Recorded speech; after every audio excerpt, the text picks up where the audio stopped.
Hello Commanders, Commander Plater here, and welcome to today's live stream. Hope everyone's doing very well today, and you guys have had an alright start to the week. Nothing major's gone on, fingers crossed. Quick check. Hello there. Restream chat. Is that working? Nope. Gearbox, thank you very much for the follow. How you doing? Welcome along. So, are we hunting other players? Oh god. No, we're not. What we are having to do though is, because I might have messed something up, I'm going to have to fly my Mamba all the way over here because I mistimed how long it would take to transfer it. So it means I have to go and get it. So guess first things first, that's what we're going to have to go and do. But no, we are not ganking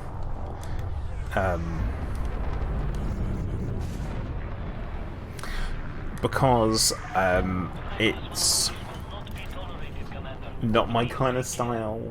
I'm also not good enough to do it, like, at all. Twitch is definitely up. It's definitely up, Vortex. It's definitely going. I can see it from here. So yeah, it might be because I was hosting someone. I don't know.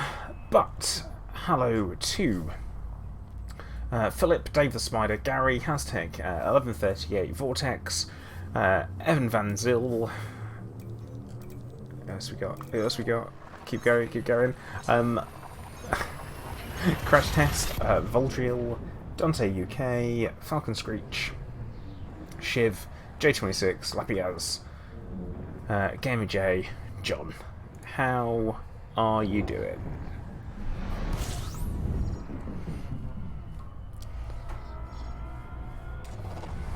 All here nice and early, which we like.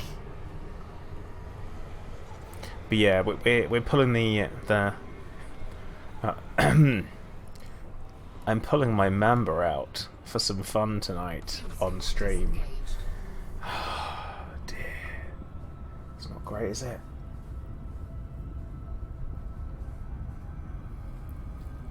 Probably not the best way to explain it. But there we go.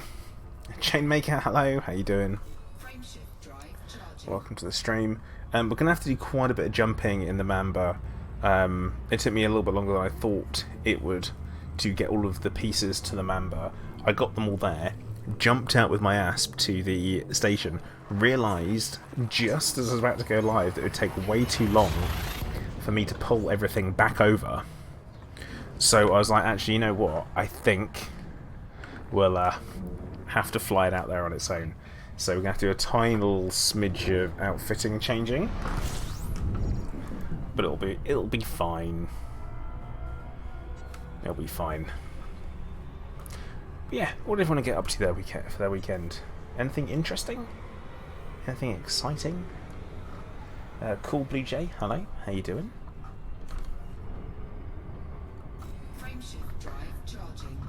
But yeah, tell me about your weekend. Did anyone do anything interesting? Has anyone seen Terminator Dark Fate yet? Is it worth seeing? Because I'm thinking about it at some point this week.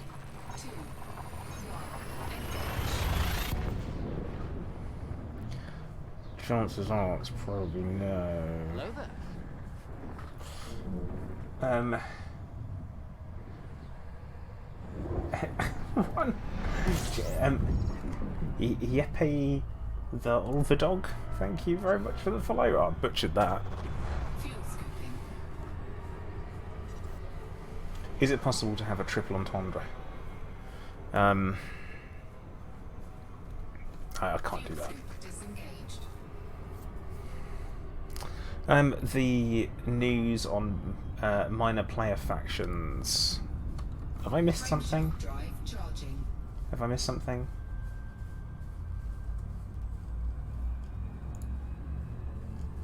About minor player factions, have I? What's the news about them?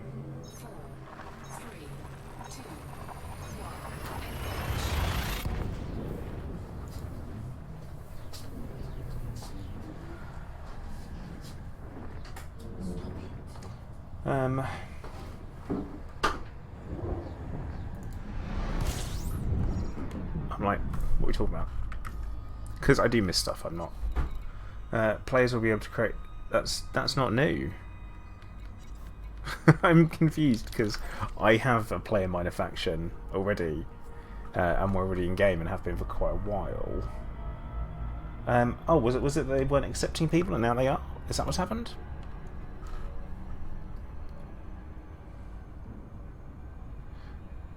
Gotcha, Vortex.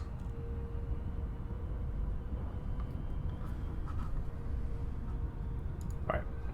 So it's the thing on the forum. Why have manufacturing? I applied for manufacturing before the introduction of the system. What system are they talking about?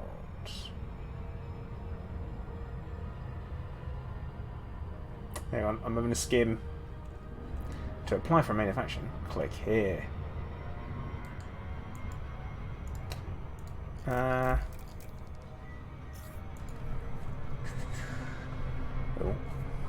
Some special station? No. Oh yeah, there's nothing new there, guys.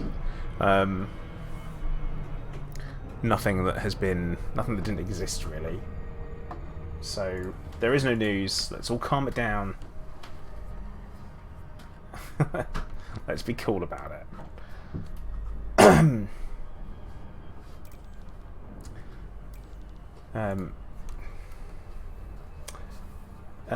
Delramian, hey, how you doing? Or Tobler. Changed your name, I see.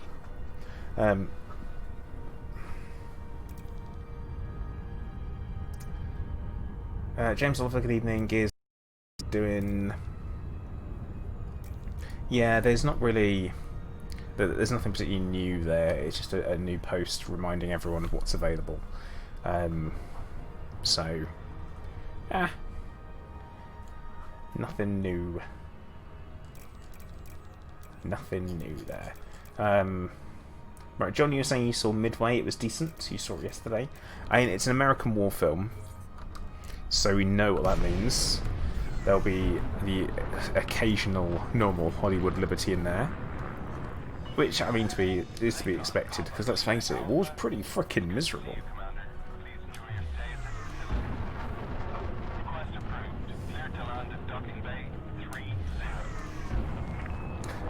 See now, 11. That's an interesting thing because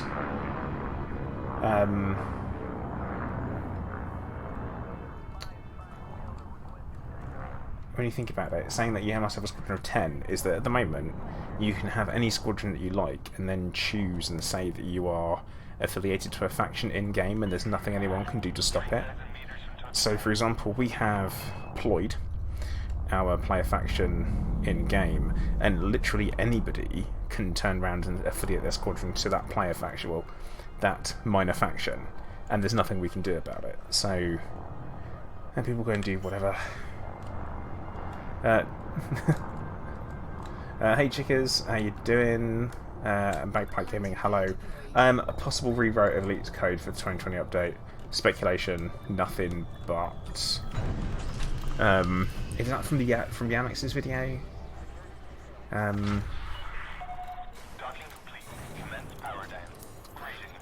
Because again, that's all it is all speculation. So you know, call it what it is.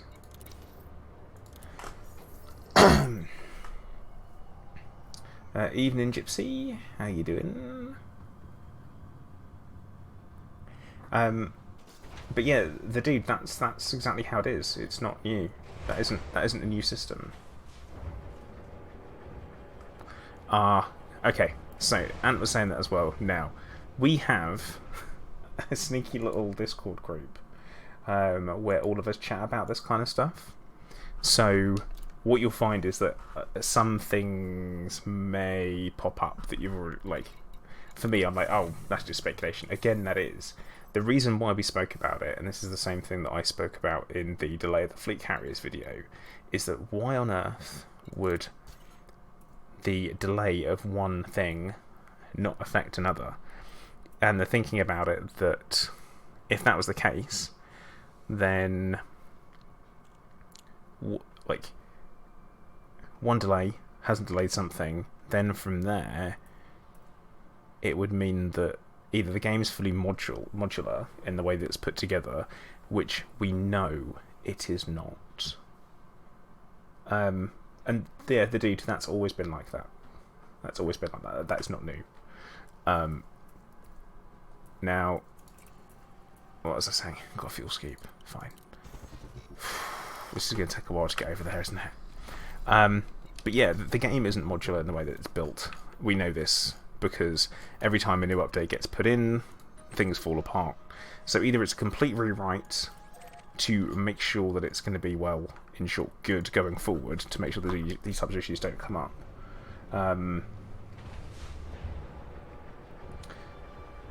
Dude, no, you won't be able to do that.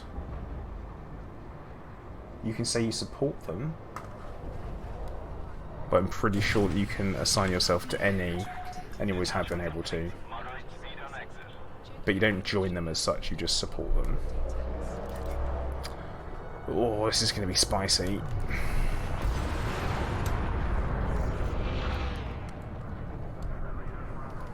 But yeah, you'd expect one delay to have an impact on another, wouldn't you? But for some reason, it hasn't. It just makes no sense. So, from that's where that little bit of speculation comes from. Obsidian was saying this in our Discord group that we've got, and we'll just have a chat about it. And it was it is an idea. Whilst it would make a lot of sense how you can have one group working on something, and it being a huge list of improvements, and going from there.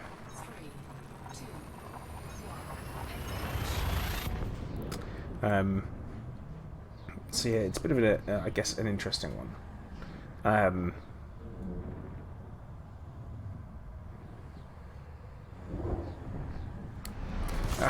Toddler, yeah, you changed it, but you're not happy with it. Ah, shame. But yeah, instancing does need fixing. I think it's been worse since the latest update. There's been a little bit particular rubber banding with other players, even when you could be in the town down. For example, myself and Commander Scorpius, we live only 30 minutes away from each other, and if we're in instance together, we still rubber band, which is totally ridiculous. And we both have decent internet connections, it's not an issue. But you see rubber banding still. What can you do? Hunter, you said you become so invested in Death Stranding that you didn't hear the ping, but after several hours you can honestly say this. You haven't a clue what's going on in the game. Is that good, or is that bad? Like, is that a good thing that you don't know what's going on, or is it a bad thing you don't know what's going on? Because, I mean, I like to know what's going on in my game. I like to feel like I know what's happening.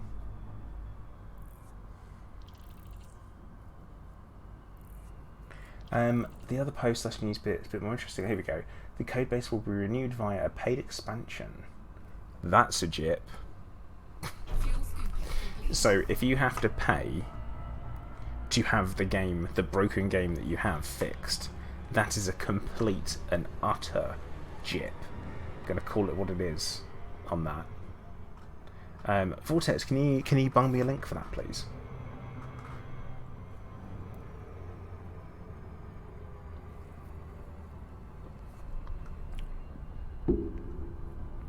But yeah, I have been, I mean, a lot of the reviews with Death Stranding I've heard is people talking about how it's walking around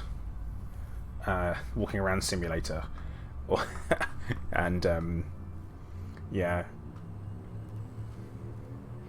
I'm a bit like, I'm probably not gonna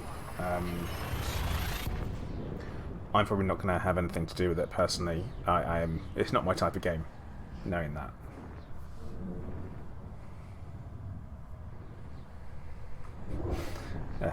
William Gunter asking Hunter, is it true that you have to push buttons to walk correctly? Oh, sigh about that. That's not good. That is not good at all. Oh, I forgot to mention it at the start of the stream. Guys, please do Please do hit the like button if you haven't already on the stream on YouTube. It does help me out.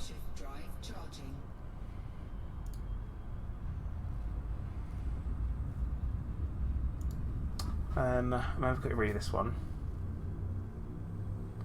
David assured me that the code base will be renewed via a paid expansion. This is great news as the Curio team aren't picking up bugs, it seems. This may be a CL/CD pipeline issue, but I feel like after speaking to the board, modern engineering practices are very well embedded. Oh, that is not great.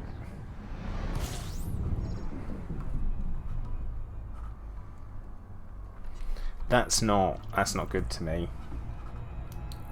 Honestly, I don't consider that to be a positive thing. So it essentially means we are going to be getting, for those that pay,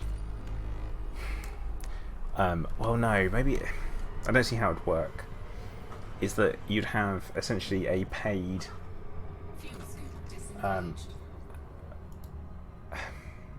it's like a Elite Dangerous 2 spiritually, but you're playing with other players, I guess, because you can't suddenly cut the game in half and have everyone who's got the expansion play one place and everyone who hasn't somewhere else. That can't be that. But that is interesting.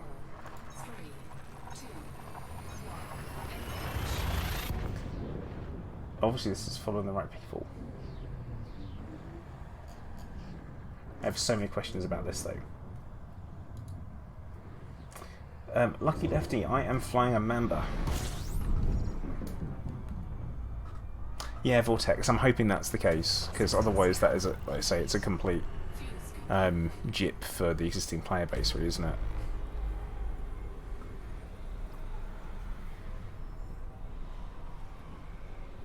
Yeah, it needs to be the word funded, even though it didn't say funded. Better be. Hey Big Egg Bob, how you doing?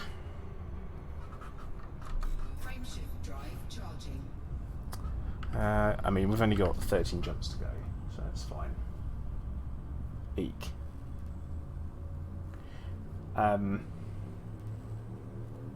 Yeah, see, I mean, I've got no issues, should I say, with paying for more content. I've got like none whatsoever. I'm perfectly happy with paying for more content in Elite Dangerous. I've had more than my money's worth out of the 2 copies of the game that I have purchased. Completely fine with it. I just don't think dividing a player base is ever a good idea in any way, shape or form. And yeah, Vortex, you're right. Personally, what I really hope is that we have some dedicated servers and the netcode side of things gets massively improved, because that way you can actually play with other people properly, regardless of where they are in the world. But like I said, I have no issue with paying for more Elite Dangerous content. I have had thousands upon thousands of hours at this point, at least probably 4,500 hours across 2 commanders, and that's good. When it comes to value for me, Elite Dangerous has really been up there. Plus, it's enabled me to have this YouTube channel, build this awesome community, and talk to you guys. You know, it's all good as far as I'm concerned. Oh yeah, Vortex. I'm hoping they would migrate everybody over to dedicated servers. But it all depends on what the paid content's going to be. I'm holding out for atmospheric and this is atmospheric and space legs.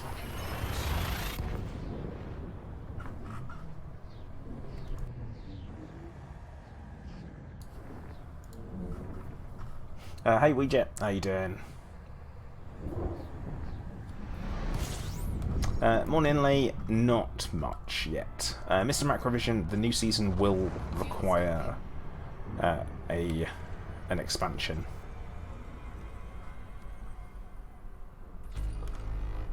Fuel scoop disengaged. Now, Let's we need to stop and have more of a scoop. I honestly thought we were doing better than that, but we're not. Alien Hunter, how you doing, mate? You okay? I don't think we'd ever be able to land on Earth, because there are a couple of things where, let's say for example, let's just make sure we're not overheating. Yeah, we're not. If we go into the galaxy map, as things stand at the moment,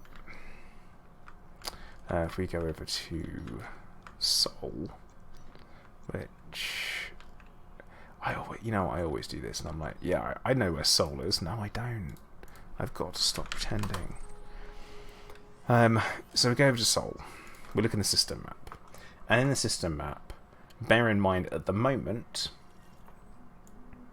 we cannot land on the moon, which makes no sense whatsoever, considering it has no atmosphere. Now, you could say that it's well populated and that's the reason for it, and the same way that we can't land on Triton either. Like, we can't land on it, but it is landable. Like, you can go and you can look at the surface of it, but we can't land on it. So, I think that's got to be unlocked first.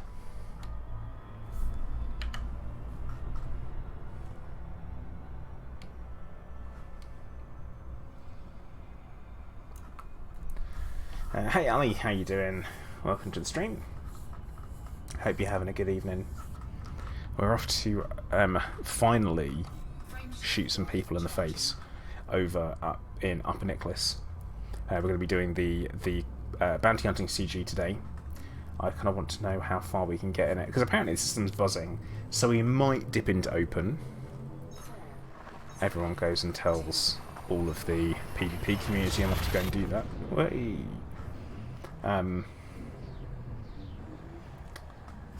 But yeah, we've got to do a bit of that, bit of flying, bit of PvP.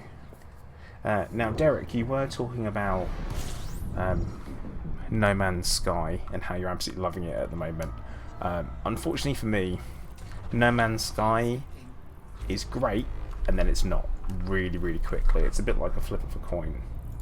So I'm having a fantastic time, I'm really enjoying it, and then suddenly, out of nowhere, it's gone. I'm just not into it. And it's a pain because I haven't gone back and tested the VR since they've added some updates to it and patches. And it will probably have to give it a go at some point.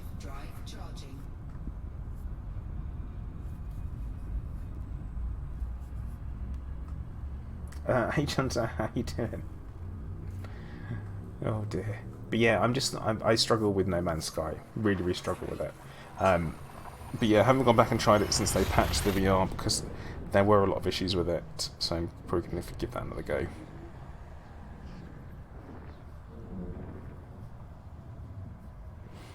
Well, Toddler. I'm just going to call you Toddler.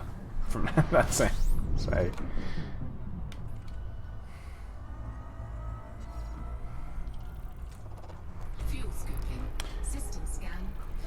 Now, when it comes to VR, I'm very kind of particular about it. I quite like action-packed, straight into it games as opposed to something like Fallout 4, for example. I really, really wanted to love it in VR because I loved it just on PC. So as soon as you switch over to VR, it becomes you're not as interested in the building your community and all that kind of stuff and all the settlement building. You don't have as much interest in it because the going around collecting stuff is just a nightmare. Right, okay, Dell it is.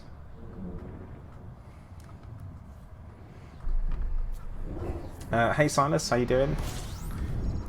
No need to shout. Whee. But yeah, Derek, I do know what you mean if you're trying to fill the gap. As you guys know, I've been playing a rather large amount of Planet Zoo because I'm really enjoying it, which I think is important that, you know, if you play a game, you play the game and you enjoy it, you know? But yeah, I might have made my zoo overcomplicated in it just because I've got this problem where I have more animals than I know what to do with. So I think I'm going to have to literally go round and give all of the males contraceptives to stop them from reproducing. Ugh.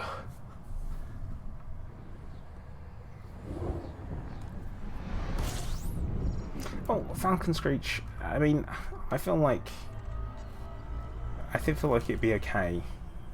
Hunter, you're talking about Pistol Whip, which unfortunately I dislike the more and more I see videos of it. I'm not into it. If the devs want to send me a copy for free, you can.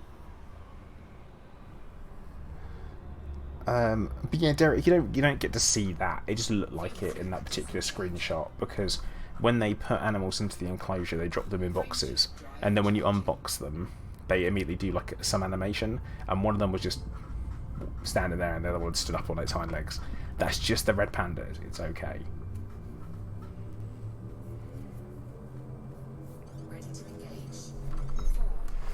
Hey Lee, how you doing? And Van Buren Phillips, what up? Red Griffin, you can do that actually, but what you'll find is that some herbivores are considerably tougher. Rhinos and elephants. I'm looking at you. I have actually, I was passed along a game that I'm doing a review for, called Galactic Rangers VR. It's a VR wave shooter game, a little bit like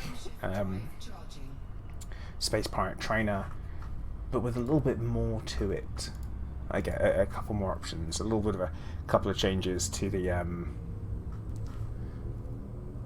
to the way the mechanics work. This is good. Goes quick, thank you very much for the follow. Welcome along.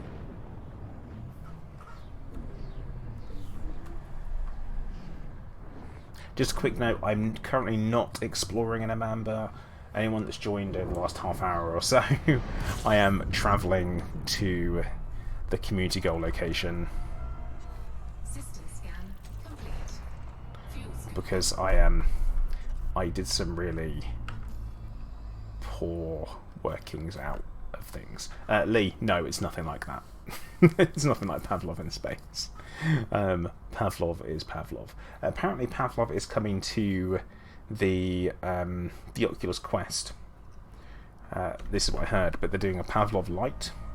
So the idea being is that it'll run slightly in a lighter way. It's going to be separate from the player base due to the fact that the developer feels like the difference in frame rate would be a disadvantage, because you've got the other main headsets that are running, 90 hertz refresh rate, whilst the Oculus Quest is down to 72. But yeah. James, man, I mean, they obviously feel pretty low about the way they feel. Derek, thank you very much. Much appreciated, dude. Filling the gap. Yeah, that's what my animals are doing in Planet Zoo, that's for sure. But yeah, I was really kind of chuffed with the way that I did my snow leopard enclosure. Very happy with that. And now I keep looking at the things that I originally built and originally put in, and I think they look awful, so I need to do something about them. But we'll get there. We will get there.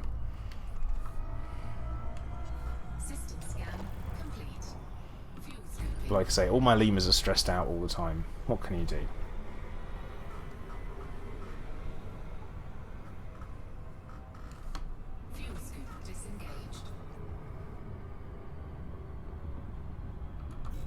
I'm particularly looking forward to having gorillas, chimpanzees and bonobos. And I don't know if you can put bonobos in with chimpanzees or not in Planet Zoo. I'm hoping you can.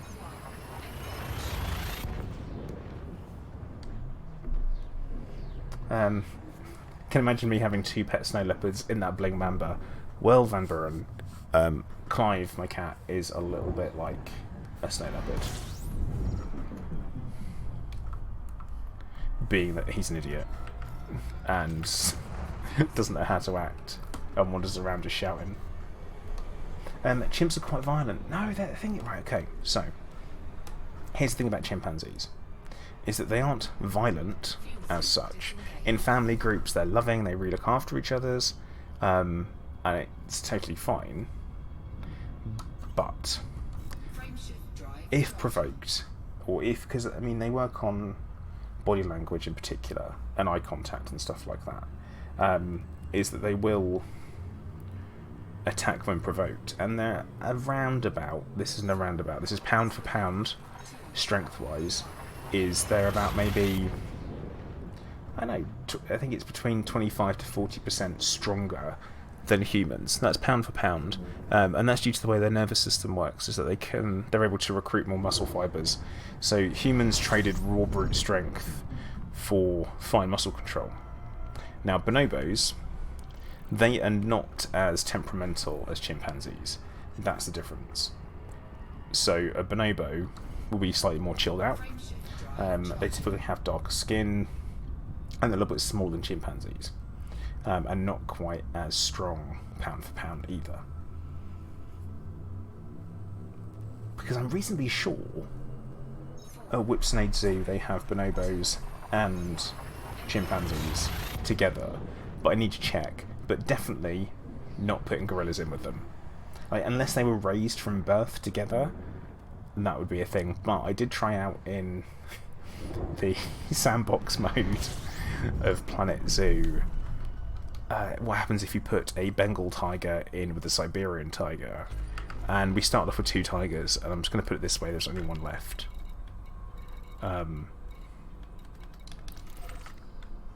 Did not go well. But there you go, that's me taking care of all those weird little experiments you didn't have to. But you can put ring-tailed lemurs in with red-ruffed lemurs. So there's that. I know that for sure. And plus you can have a lot of like plains animals.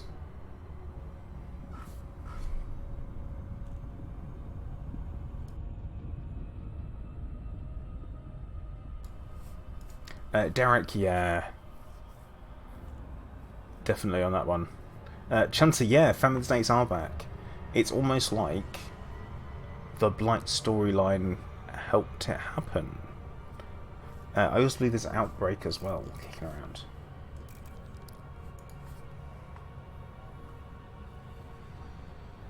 I believe there's that as well.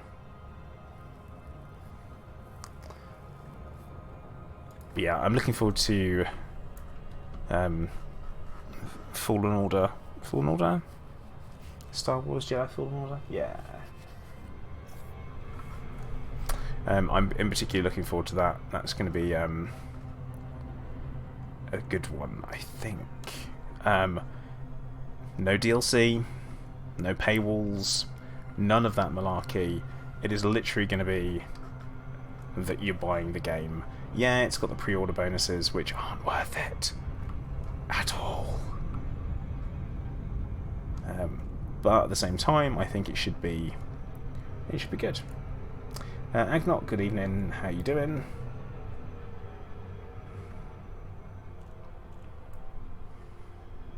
All the regulars here today. It's good to see.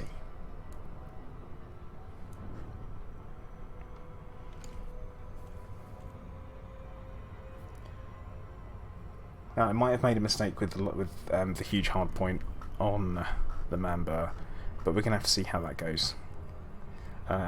It's a plasma accelerator.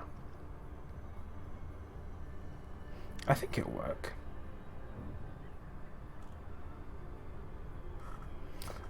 Great talent. No, you can't. Animals do not crossbreed. In fact, some animals don't even breed together. And also at the same time, you can inbreed your animals really badly. And it's not good, because it can really mess up their immune systems and their fertility. So you could end up with potentially a giant tiger, like the biggest it could possibly be. But at the same time, it's going to be really susceptible to disease and can't breed.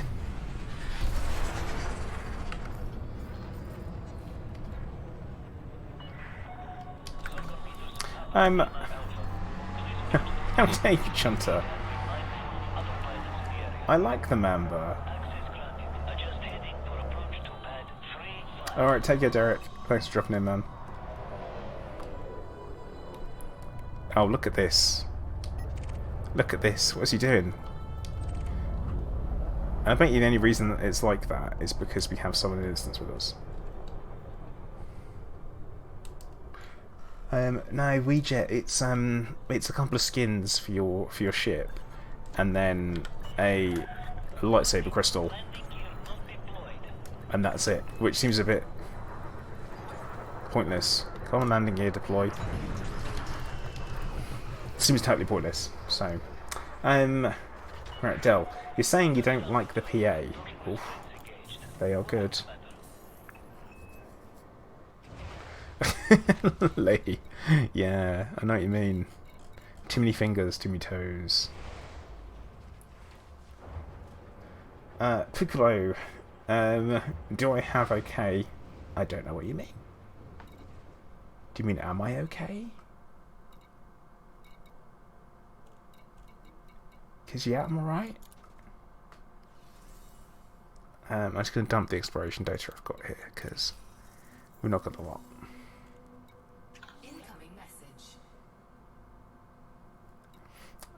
Yeah, Van Buren, you don't want to... The hardpoint convergence on the Mamba is awful. So, unless you're using something like I am, which... Oh, I actually want to go into that community goals. Which is the ridiculousness. Aid. Reinforcing security. Here we go. It's tier 4 already. Rewards are looking... not super. But yeah, I'm using frags, so we should be good. Should be good. I'm feeling reasonably positive about it. I assume it will go well. We just need to find somewhere to go and hunt. Which we are going to go to the nearest resource extraction site, Hazras. We should be fine. Should be. Hey Mars Minder, how you doing? Welcome to the stream, fella. I say fella, if I'm really sorry I assumed your gender. Tell me if I'm wrong. Muddy Funstone, what's the best way to make credits right now? Should you bother getting Guardian modules for ship defense in all situations? So, Muddy Funster, the best way of making money at the moment is mining, and continues to be mining. That's your answer on that one. Pay night mining, if you've got enough for a Type 9, you can make loads. Loads of them cash money, which is good. Guardian modules. So, Guardian modules are only useful for, well, depends which ones. So, for example, you definitely want to get the Guardian FSD booster. That is really handy to have unlocked. The other thing that you probably want to get, or consider looking into, if you're going to fight Thargoids, is the weaponry. So you're going to definitely want the Gauss cannons, 100%. Plasma charges to a lesser extent. They're good fun to use, but yeah, Gauss weapons, they're the meta. And then you want to have the module reinforcement for that, and that's kind of it. Everything else is completely optional. Slackjack, you earned 1 billion today. So that's about 4 hours of mining, isn't it? That's it.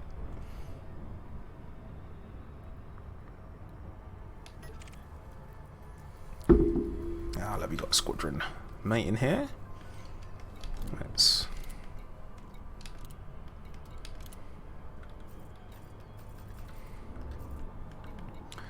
let me just make sure... There we go. Got my lads. What about shields? Okay, the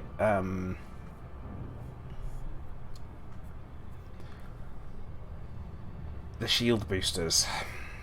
Okay, they're fine. The answer is that, like, they're fine, but they're not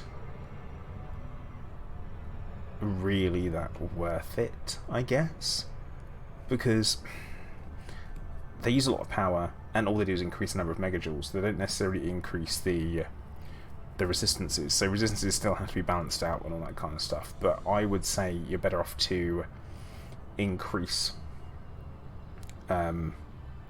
increase your hull power instead, if I'm honest.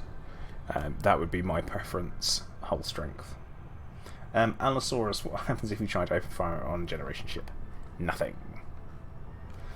But yeah, to unlock the Guardian FSD booster, you literally have to just go and get the stuff. It's kind of, it sounds awful and I oversimplify it big time, but you go to a tech broker, a Guardian tech broker, which you have a filter for on the galaxy map. Go in there, find one, go, have a look to see what they need, go and collect it. So you want to go over to one of the Guardian sites, which now do have outposts at, so you go over there, collect stuff. You can collect it in space now, so you don't have to actually land, which is nice. Go around, collect it, take some collection limpets with you, grab some stuff, unlock it, bring it back. Well, bring it back, unlock it, you're done. Enjoy. You only have to unlock once as well.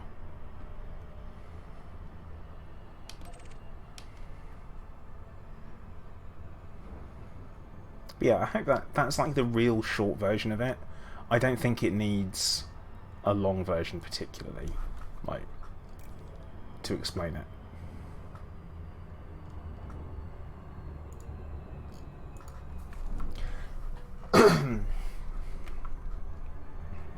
So, as some people might have noticed, I was having a bit of a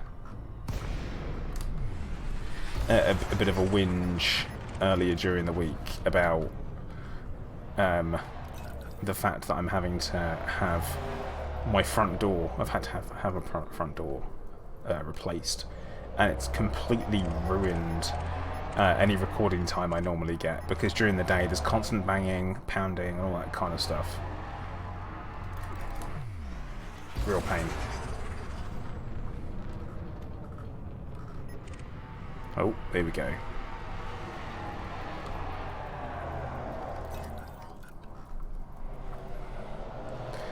Oh, this is not the best ship to start off on. We're gonna have a rough start here, I think. Oh, hello.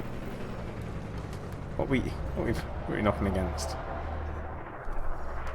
Ah, you know what I will do is we'll make sure we've got our beacon on. Which, yes, I now agree should be on by default.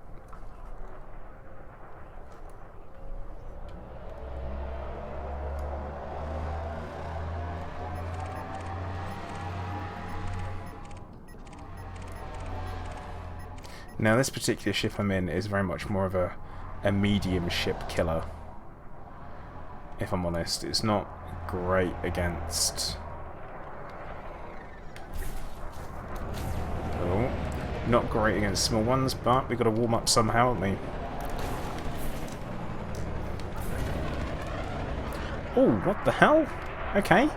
What, these he boosted whilst under the effects of screening shell, which is rude.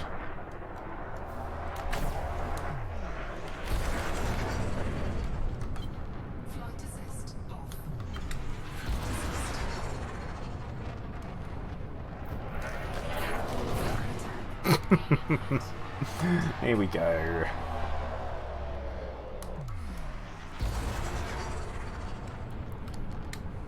But yeah, mining, I personally recommend you do it in small chunks, and don't overdo it. Yeah, Alien Hunter, they're cheating. And Milan, how you doing, fella? Hope you're having a good day.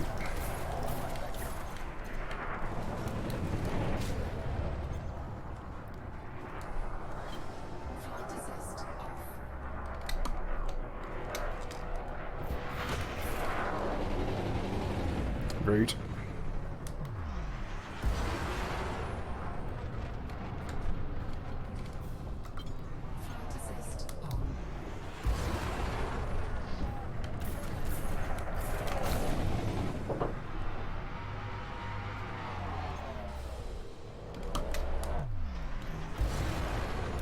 Come on. Need something slightly smaller. Fire fraction, can we talk about the fixed frags and PAs or are we just going to accept it? Well, that's what I got.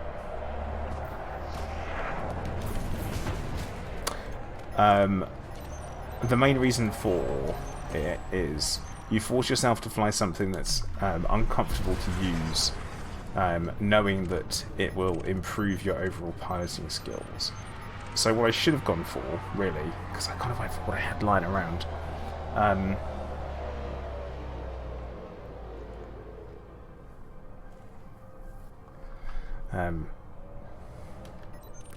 but yeah, you kind of... I looked to see what I had weapon-wise, and I went, oh, you know what? Plasma Accelerator is good. It's been a nice week. Who's got married? Oh, well, awesome stuff. Congratulations. Money Funster, the 3 new engineers are over in Colonia. So, if it's worth it, that is very much down to you. Hey, good on Gary. What a ledge. Yeah, high level shield cell banks and extra pins, Lee's right on that. But I don't know if it's worth it more than that. It's more of a convenience thing, I guess. Fixed frags on the member. Yeah, that's the point. It's meant to make you work. Why do I have high capacity? Right, the reason why I have high capacity is because the burst damage is insanely high when you're on target. And when you're using fixed frags, as long as it's in front of you, you are fine. And typically you will be in range. But yeah, it's more of a, like I said, it's definitely way more of a medium ship killer than it is a small ship. Oh look, these guys just wrecking them.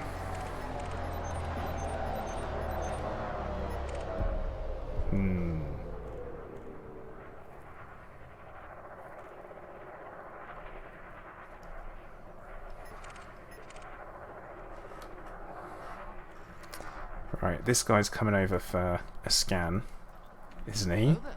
It's a mistake. Conky Cow, thank you very much for subscribing.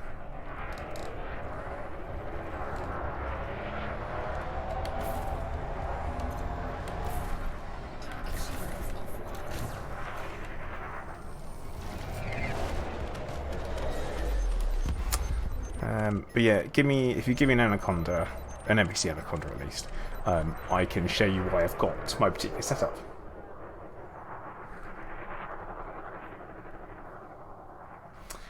Huge PA and shot cannons and everything. See, shot cannons are great, but they are a bit of a nightmare to use sometimes.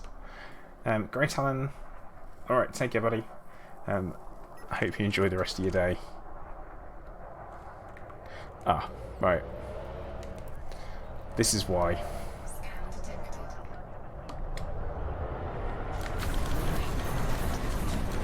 Ooh, that's spicy. I think we made a mistake there. Hips. Hips, people.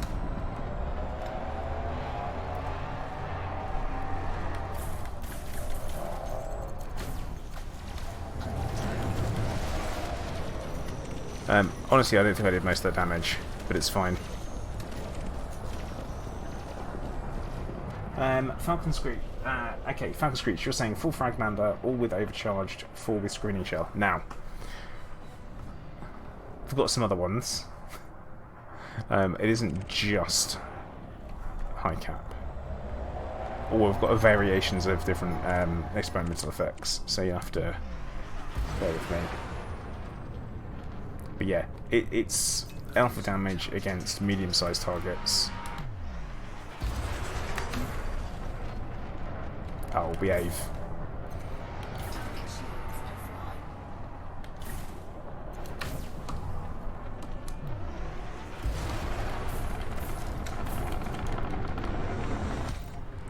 Oh, what? That is outrageous.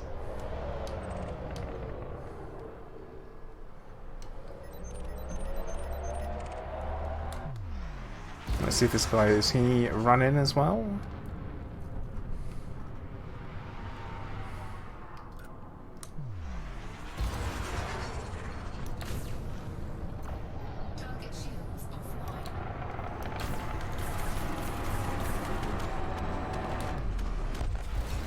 And we got him.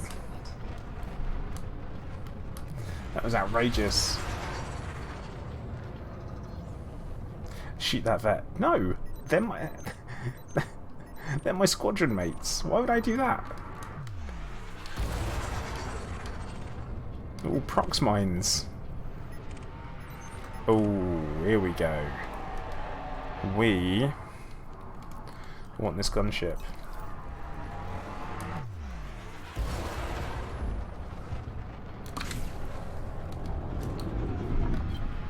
Should not have missed. Ali, yeah, if you're in my private group,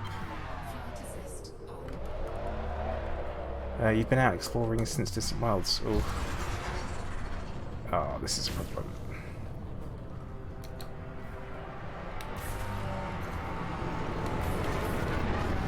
Oh, he's got a fighter.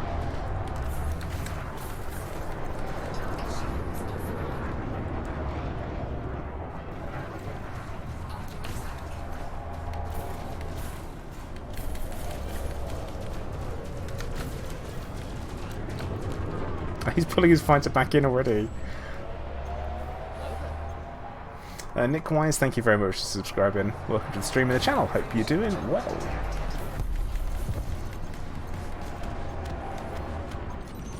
And dead. Ali, you're in open. I am playing in my private group this evening. Because I want to have a bit of a chilled, casual enjoyment time, rather than having to fight off interdictions and gank attempts. Because let's be honest, that's not everyone's cup of tea. But right, we have been streaming for about an hour or so, getting towards that kind of point. So I do encourage everyone, if you haven't already, to drop a like. It does help me out on YouTube. It's a great way of showing support. Actually, it's very much it helps YouTube know what people want to actually watch. So if you're here, I assume you do. At the same time, if you haven't followed on Twitch, then you probably should follow on Twitch, and the same way that you should subscribe on YouTube. All that good stuff. My best outfit on the Mamba. Now, okay, it's my Framber, so a frag Mamba. I did have high yield cannon, but it didn't really work out for me.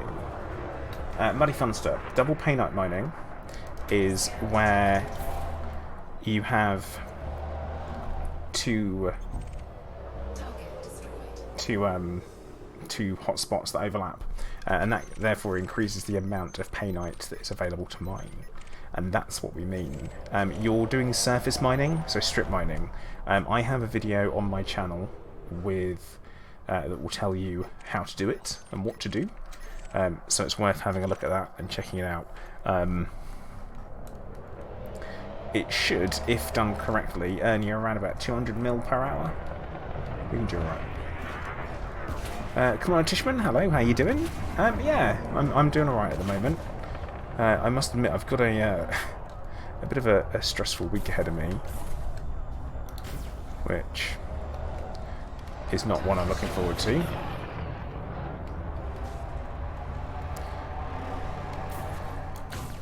But it's all the stuff that has to be done.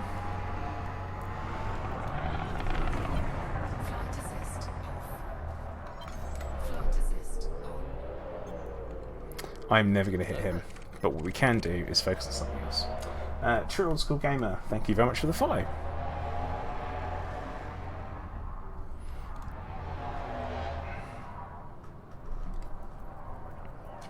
Okay, this wing. This wing is my jam right here. Defcon Rogue, yeah, I'm in a Mamba. Oh, this is gonna suck with this guy. It's bad, it's not good for him.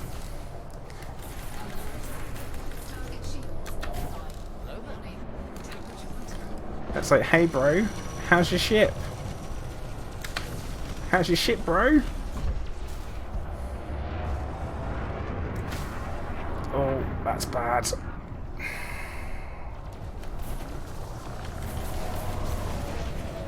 But yeah, this is why.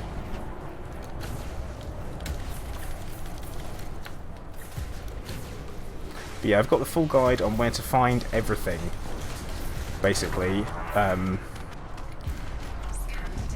Oh. Right, we should have one more. I noticed I've seen a Conda. Oh, he's pretty much done.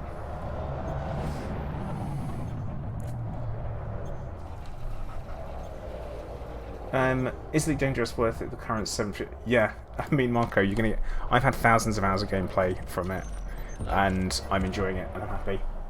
John Knight Rider, thank you for subscribing. Welcome aboard.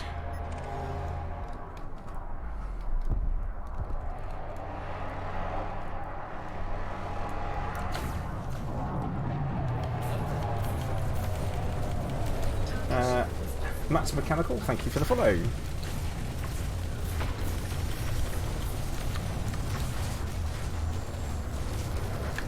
The one thing I do have to contend with, there we go, is that reload cycling. The Mamba's not really meant to be an up-close brawler, and that is very much how I use it. So, what would win, a US Navy destroyer or a Corvette? ZXAZ, that's an interesting question, but it would be the Corvette. I mean, we're talking about the Corvette from Elite Dangerous, right?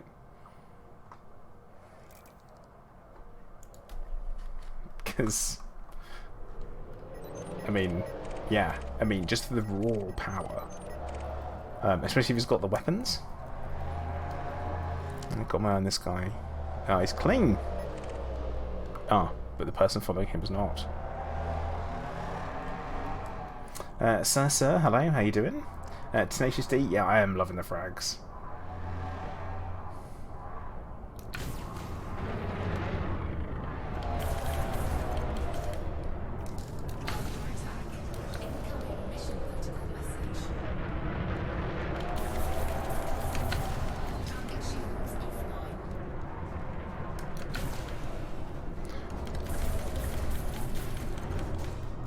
And that is a deleted Python.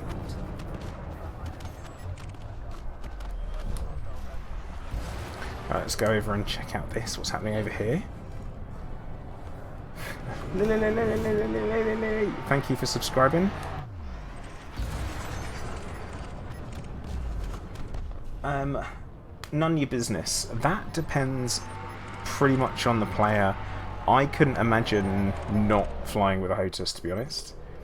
But then again, there are lots of people who play with it and they do fine. So yeah, there's very much like that. Gareth Sutcliffe, thank you for subscribing.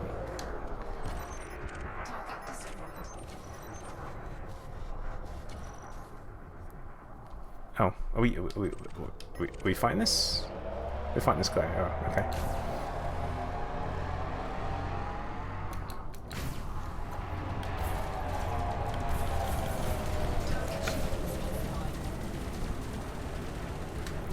Deletion. Oh, frags. Oh yeah, I think my roommates have got them. Oh. Thought we'd finish him off with that final shot. But not quite. Getting there.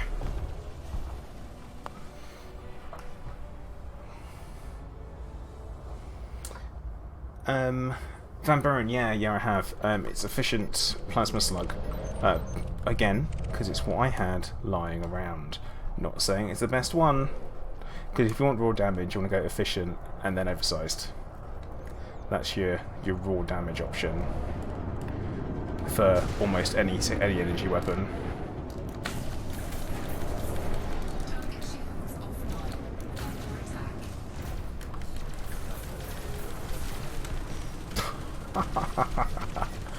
Oh, beautiful. Medium ship killer, like I said. So you're saying you've played too much time. Ah. Too much time in VR. You've got to look after your eye health. Yes, yes you do. It's important. Because you only have 2 eyes. Not much you can do to get new ones, unfortunately.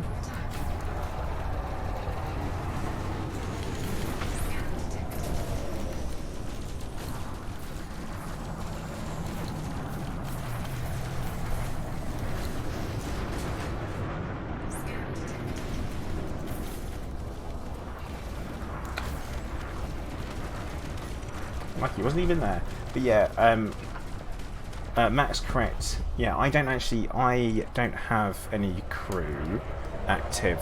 I have a habit of, if I'm going to use a fighter, I hire a crew member, and then what I do is I fire them when I cash in. That's commonly what people, I think, refer to as a bit of a dick move. But I think it's okay.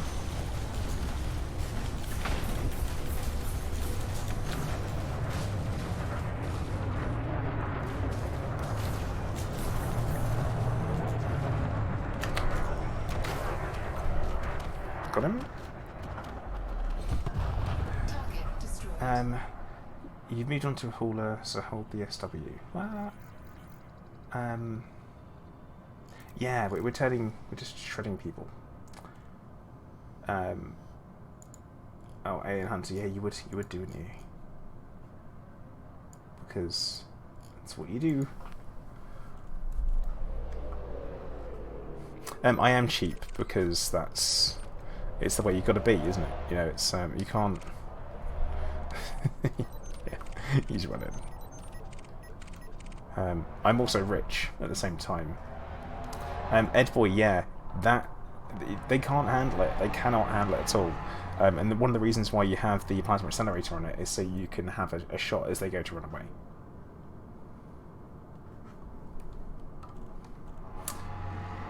Navy carrier strike group. Yeah, I don't really know enough about military to be able to comment on that. I'm still pretty high up on like edit. I mean, technology from 1,000 years in the future versus anything we have now. I'm.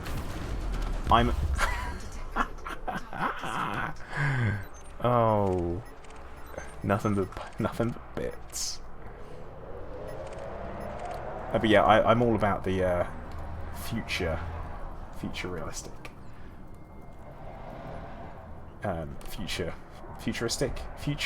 stuff.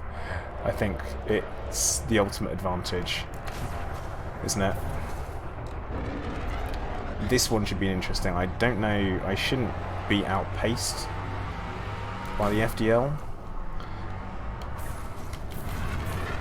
And again, he's boosting when he's got the effects on him, which is a bit of a jip. Agnot, you're saying you can't bring yourself to sack your faithful elite crew. I mean, it's okay if you do.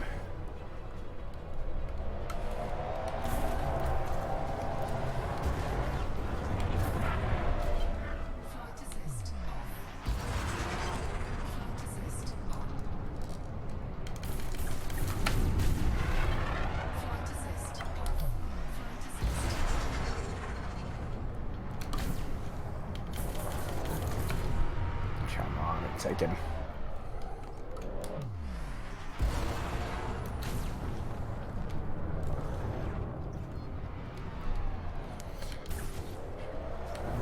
Yeah, it's kind of it's down to a like how long something takes. I feel like is a lot of the time. If we've got wingmates engaging, then we should be it. Right, his shields are down. This is where we say goodbye to his hull, because FDLs are not good hull tanks at all. They have strong shields, or can have strong shields.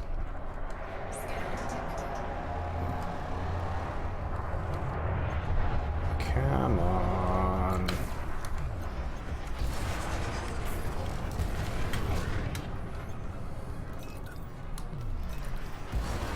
But it helps with the fact that we have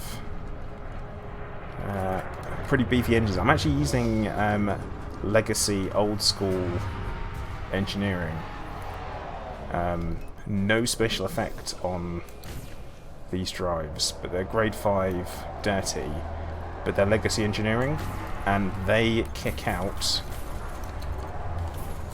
a ton of power. A ton.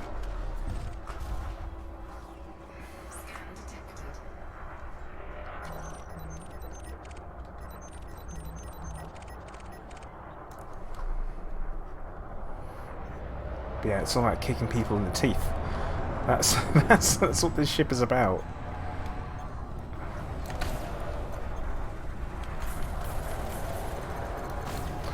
It's my first truly high risk, high reward ship that I built. Replicator, hey, how you doing? Didn't see you there, sorry.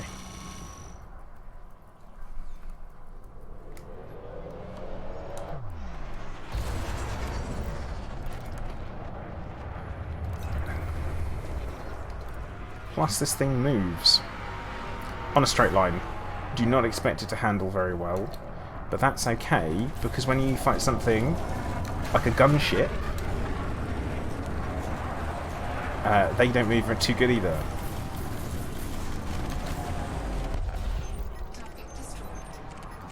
Right, what have we got? What's the other things in the wing? Oh, small ones. The old tiddlers. You're driving an orange Python and fill the turning is just yep, you need to engineer that, that's for sure. The dirty drives is pretty much your go-to on engineering, unless you're in a ship with weapons that particularly cause it to overheat a lot. Which, to be honest, it probably shouldn't be. Especially this day and age, you should be able to engineer everything to operate efficiently and not cause you any issues heat-wise. What happened to the members' heat problems? They fixed it. So it should never have been to the point it was. But yeah, it got a bit warm.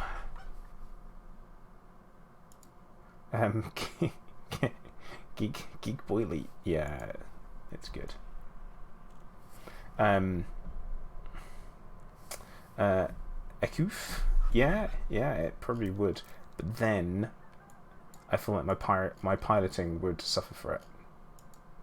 Yeah, it was never meant to be that hot. Tenacious D, do I have a link to my build? No. Sorry.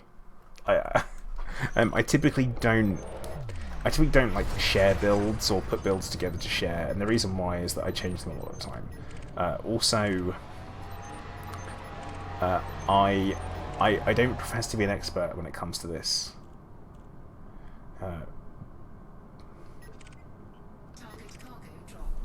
As well, I don't.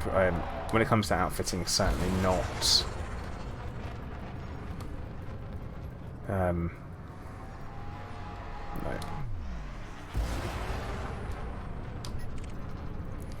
And that's one of the reasons why. But yeah, I probably could. I probably could put something together if people are interested. I could probably bung a build video together for it. Everything's pretty much complete. Actually, you know what I haven't done? I haven't engineered the hull on this at all.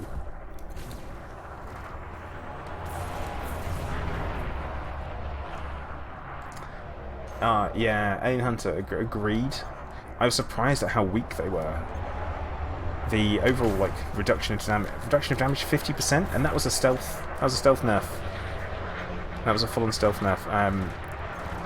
That was not mentioned in any patch notes that happened. Yeah, Tenacious D, I can probably put one together for you if you would like.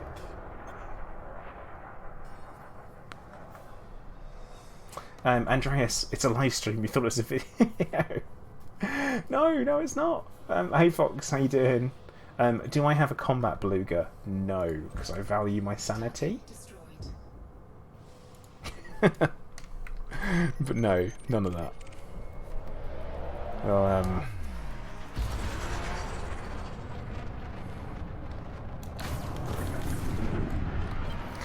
can I just point out where his shields went? Oh, this is not having a good time. The turning circle on the Mamba is awful. There is no denying that. Yep, it's live. I'm live.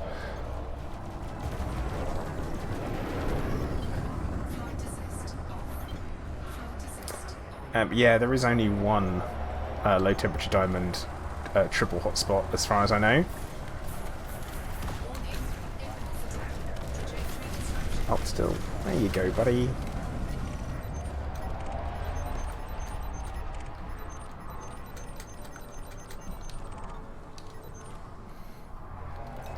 But yeah, this build, I was helped to put it together by Commander Minikill, another YouTuber, who specialised in over-engineering ships with the old-school engineering, where you could get overrolls. So you know, he'd sit there and do like 500 rolls on one module in order to get the absolute best result he could. But yeah, he helped me because he's got a head for numbers. So yeah, he helped me work out the numbers on this one for just essential raw DPS.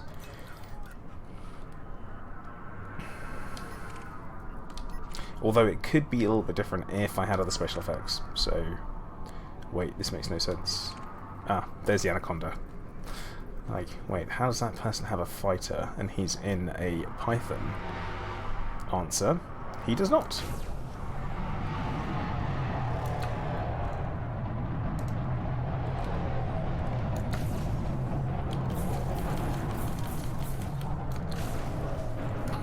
So you get to stick nice and close to the target. And where you can kind of chip away at shields with plasma. Yeah, there we go.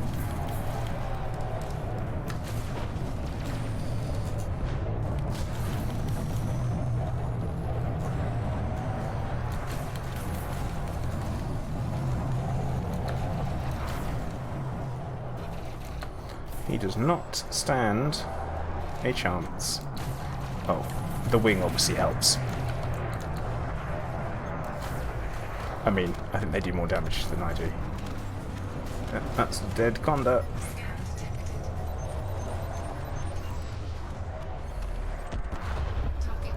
Whammy. Oh, there's a second one out in... Ah, okay. Well, Phoenix, you don't need to worry about that, that's for sure. Your frag turret on the counter, yeah. So why do you even... Like, are you even trying? Why are you here? Yeah.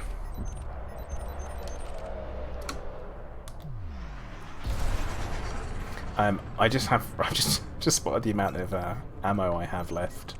I'm about to stop causing anyone any damage. Whilst I could synth some, I'm not a fan of it.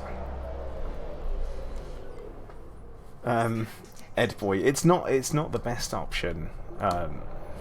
There are better ways of doing it. Yeah, I mean, shot cannons do pack one hell of a punch, I can tell you that much. Giuliano Raphael, thank you very much for subscribing.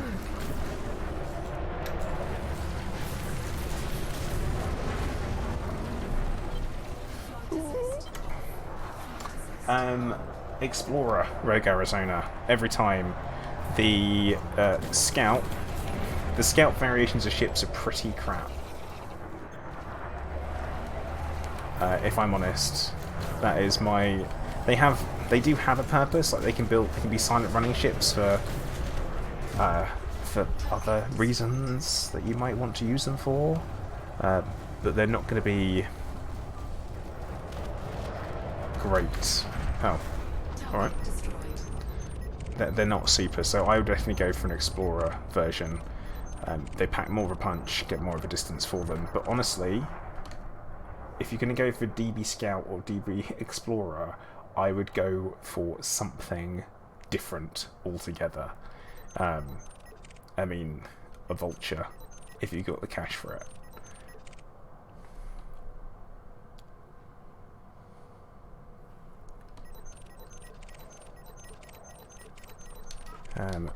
Yeah, shot cannons are an interesting one, because shot cannons technically aren't experimental weapons. So... what heresy? DBS is... yeah, but it's DBX or DBS. Leo, I'm in the Mamba. I'm in my beautiful golden Mamba. Someone scratched my paint, though. Out. Frickin' outrageous. And yes, it's called raspberry in French. What you gonna do? Oh, apparently we're fighting.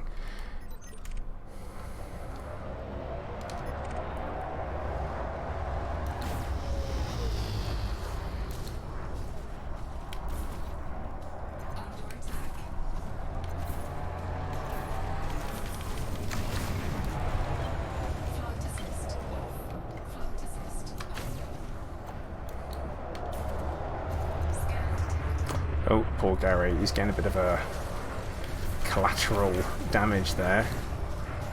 Oh, no. I'm sorry. I'm sorry. I keep bumping into you. It's not my intention. Not at all.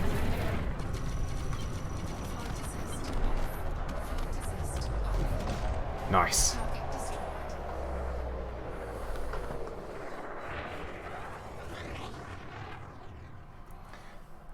Yeah, ATR don't care.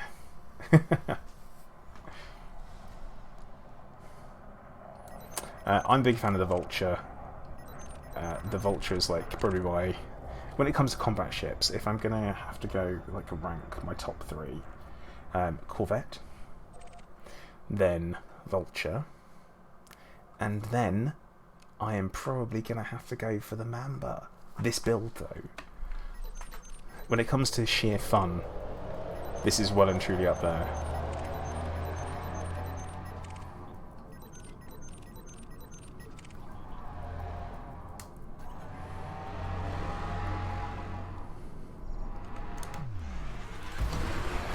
It's pretty weird when you think, oh well, we're gonna cover this 6 kilometers in a couple of seconds. Isn't that weird?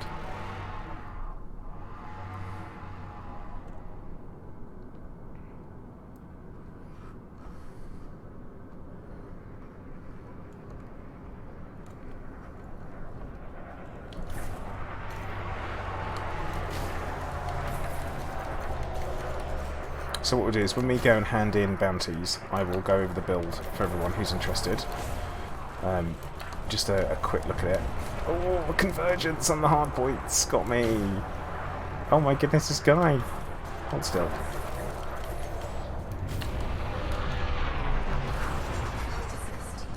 Outrageous. Oh well, that's fine. The guys took care of it for me.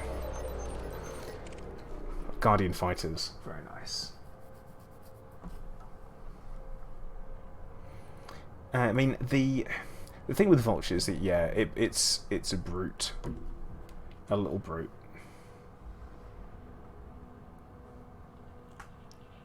And that's kind of what I like. I always liked it because it's got that kind of that squat, solid looking, kind of brawler feel about it, and that's why I like the Vulture. Plus, it's a small ship and it's got large hard points.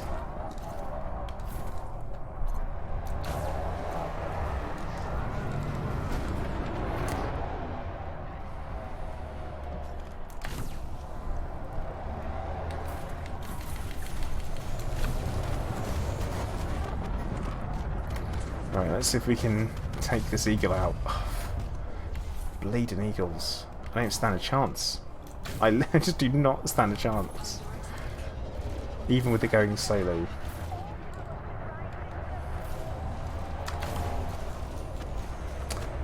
But that said, I think... Did I get it with the plasma? I think I got it with the plasma. Ooh, Anaconda.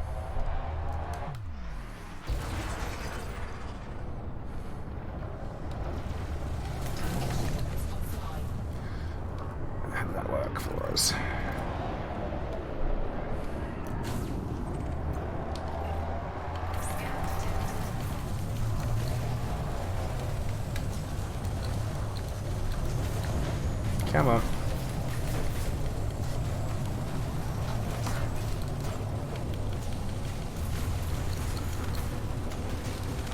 Let's pop in. Oh, we got a crate as well.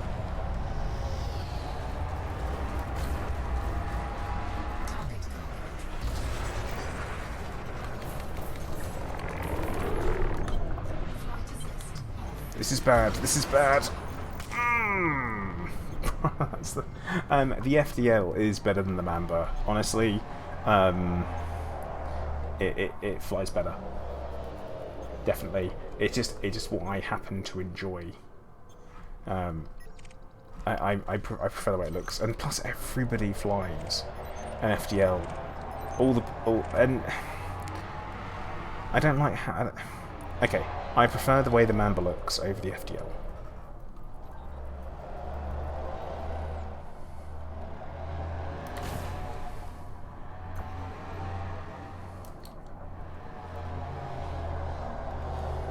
But that's okay. Everyone's allowed to like different things. Be cool about it. Be cool.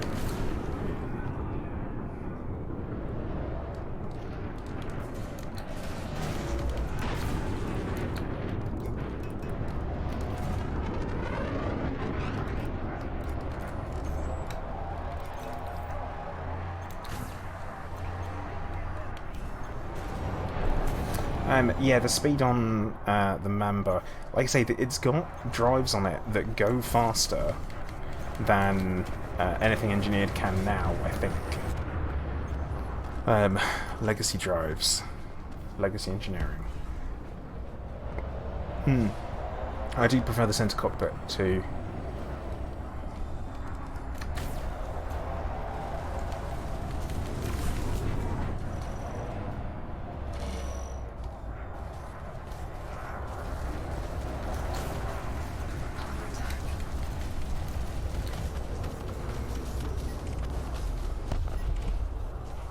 Right, I think we have. Oh, I've only got 2 frags with ammo left, so I think we're gonna have to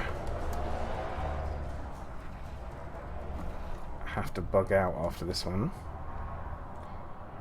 Plus, we've used over half a tank using the plasmas. So.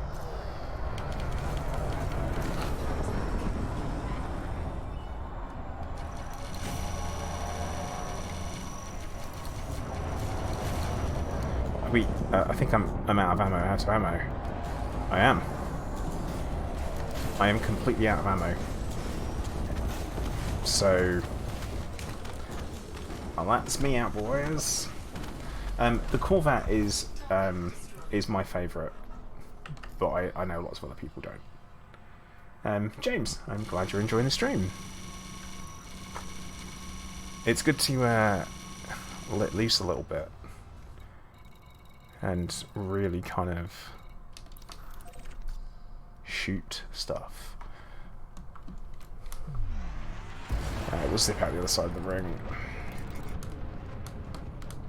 But yeah, this tops out at 565 meters per second. Throw the ship. Yeah! It's the biggest kinetic weapon in the game. But yeah, I call my Corvette the Lucky Lady, and it's like, oof, yeah. I used to love the Python. I absolutely used to completely love the Python. It was my absolute, it used to be my absolute favourite. Copper Core Vulpine. That, sir. No, don't do that, because that will get you banned on YouTube. So consider that a warning, a pre-ban warning. You, sir, get timed out for that.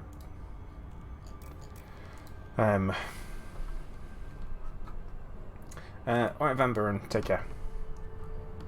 But yeah, guys, it's really important. If you spam emotes in YouTube chat, you can have your account removed and banned. And this is not just like your YouTube account, but your Gmail account. Completely gone, your Google account gone. So don't do it. That is my top piece of advice. Markiplier did a video about it. He had a live stream, and loads of people ended up being banned and had their accounts completely deleted because they were spamming emotes on one of his live streams. So do not do it. YouTube have done something daft with it. It is the wrong thing to do. But there you go. I've said it. Now you know. It is harsh, and also people have appealed it and said, what's going on? Why is it happening? And they're being manually reviewed and saying, yeah, you're banned. Sorry, nothing we can do. Which is utter BS. So there you go. I told you, I warned you, now you know. I don't know what extent it happens, but I'd be interested if you've done it now and it happens. Come on Discord and let me know, and I can join. A small streamer like me can join the voice and say, hey, this isn't good enough. YouTube, fix it.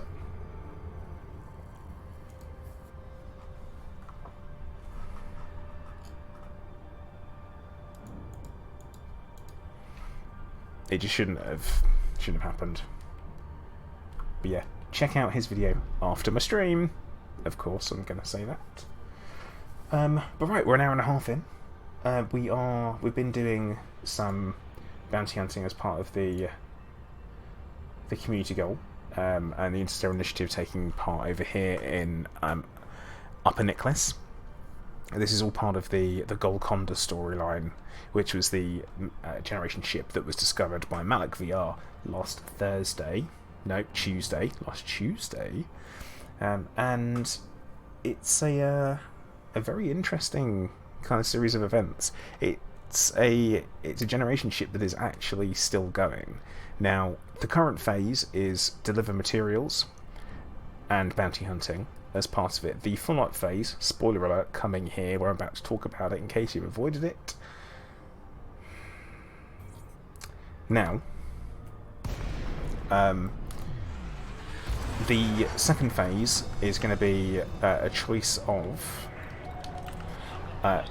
2 delivery CGs, which is a shame there's 2 delivery ones, either supporting the Federation or the Empire, and they're both offering assistance to the Galconda.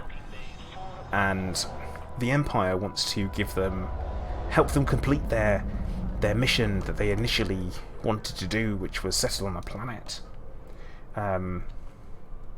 which is ridiculous, because they chose not to do that. But the Federation wants to give them an outpost star system and say, here you go, an outpost within their system, sorry. And they will basically help maintain their spacefaring way of life. So that's the idea behind that. I personally am probably going to support the Federation as part of it. The reason why I'm going to support the Federation is because it seems correct, because these guys have chosen not to contact humanity, and they've chosen to stay off of planet side. And so because they're staying off of a planet, it seems like the most sensible thing to do. It's preserving their way of life, which is very much what the Federation was about. Because the Empire, the reason why they rose up is because they created their own second bubble out away from Sol, and they essentially just destroyed planet after planet. And the Federation was like, look, guys, sorry, you can't do that. Like, I think it's time. Well, before it was the Federation, we're like, humanity can't do this. We shouldn't be doing this at all. We've already done this to our own planet. We can't do this. And they're like, nah, bro, we're doing anything. And by the way, I'm an emperor now. And because of that, that's where these 2 different mentalities come from. Right, 4.2 million. Bounty hunting needs a buff, honestly. Bounty hunting for about an hour and only getting 4 million is daft. Let's see where that puts us on the community goal, or what we're doing. for system security. We're in the top 50%. Hey! So currently we're going to get rewarded an extra 2.7 mil.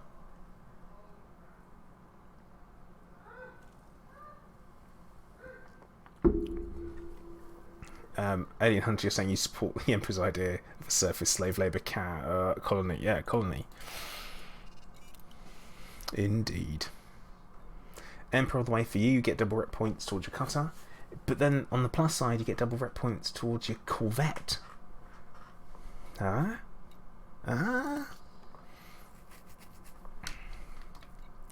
yeah, I don't know.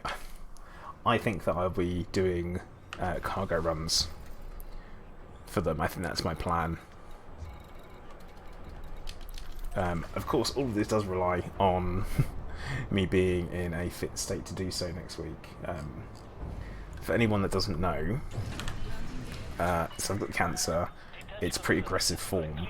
I'm going to be starting. I've already undergone chemotherapy last year, and that was just a palliative care holding technique, basically, to try and keep me going until something else can come up. Something else has potentially come up, so I've got an appointment on Thursday to find out what my treatment plans are going forward, and none of it leaves you feeling good and healthy, so we're going to see how it goes and give it a go. But yeah, that'll be an interesting time, but I am hoping that I'll be able to carry on playing and gaming and streaming, because honestly I enjoy it more than anything else, so we'll have to see how we go.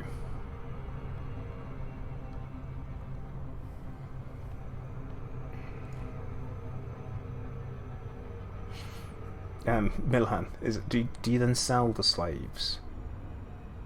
Because if you sell them, then that's making money off of that. Jacob, I'm just doing what I've got to do. That's it. I've got no. It's either give up or you carry on. That's your two options, and I'm choosing to carry on and push forward. Sarah, thank you very much. I try. But yeah, we'll see how it goes. It'll be an interesting one. I got scan results a couple of weeks ago, and it was there'd been some growth, but it was mainly okay-ish. But there'd been some growth. Like, I got a year of being stable out of the chemotherapy, which lasted 4 months, so that's really good going. And normally, the type of cancer I've got kills people in 4 to 6 months, but I am still going. So there's that. After a year, ooh, fingers crossed. But yeah, moving on. Gaming. Replicator. Imperial slaves are not like federal slaves. They choose. Yes, they're indentured servitude. They've chosen it. Think the Roman Empire. So you used to be able to sell yourself into slavery. So that essentially you'd just work. You'd get no money, but all the money would go to your family, or to pay off debt, or to pay off your creditors. A great example of that is in the TV show Spartacus. We got Varro, who was really into gambling, and he was brought shame upon his shame upon your family, and he decided to be a gladiator.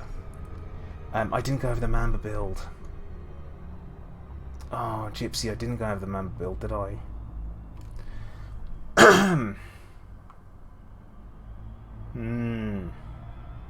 Yeah, I didn't. Alright, we'll go back and we'll go over the Mamba build, and then we'll go back to doing some deletion, because I'm sorry, I forgot. I'm genuinely sorry. I'm gonna actually, let's check, see if D'Souza Hub has outfitting. I feel like it might not. It does have outfitting. Right, we're gonna go to D'Souza Hub because it's nice and close.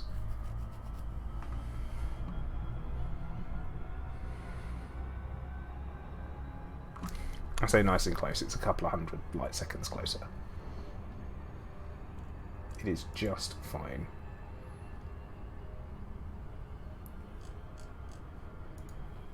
Yeah, Replicator. I think a lot of people just see the word slaves, and that's when they really focus on the whole. They kind of miss the imperial bit and some of the the lore behind it. And Elite Dangerous lore can be hard to find if you don't want to just read text after text after text within the game. So there is that. It would be good. Speaking of which, I haven't checked out Galnet today, and I think I should. The Unsourceable Midge, thank you for subscribing.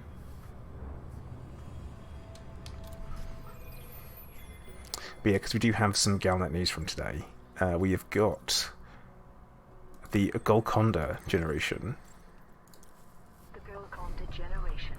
The culture of the generation's ship Galconda has been examined by Professor Elizabeth Paris, head of anthropology at Orion Independent University. Little is known about the Galconda's origins. There are no intact records of its launch, and the lack of archived blueprints suggests a privately funded colonization attempt. But there's no doubt this microcosm of 22nd century society will have diverged over the past 1,000 years. The inhabitants' language is entirely comprehensible, however, and their social structure is recognizable. Rigid security measures are in evidence, as one would expect from an isolationist culture. We also know there is a custodian tasked with ensuring the community's well-being, and a chaplain who provides spiritual guidance. All signs point to contentment with, maybe even an addiction to, their spacefaring existence. While audio messages recorded by the Galconda crew are available to the galactic community, only a select handful of individuals representing Upaniclus Vision Incorporated have been permitted to talk with the Galconda. Professor Paris traveled to Upaniclus to speak with them as part of her study. Interviews with those who delivered supplies were fascinating. As one pilot put it, the loading procedures were done at top speed, hardly any chatter at all. Nobody on the Galconda entered the cargo bays before we left. I got the impression they were scared stiff of us. Now, right, if they're transported by the ton, what you need to consider is that maybe they're in stasis, and that's how they're being done. That's how they're being transported, because they're not being transported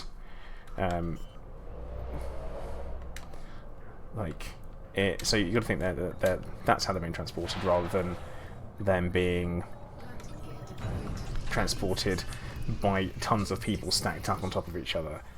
So that's the thinking there. Alright, outfitting, here we go.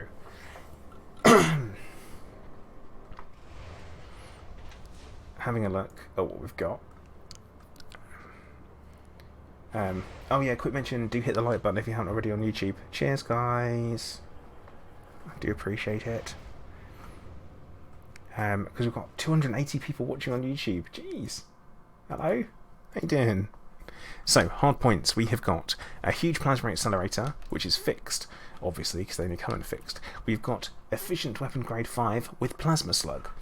So, that reason for that is to essentially kind of snipe people off as they run away. I know there are better weapons to possibly do it with. If I did like high speed with a shot, or long range, sorry, that would make a difference. But we're not doing that because I don't want to run out of ammunition, and I don't normally use it for this. Next up, we have got 2 large frag cannons. These are identical, almost identical, and they have been modified with high capacity magazine.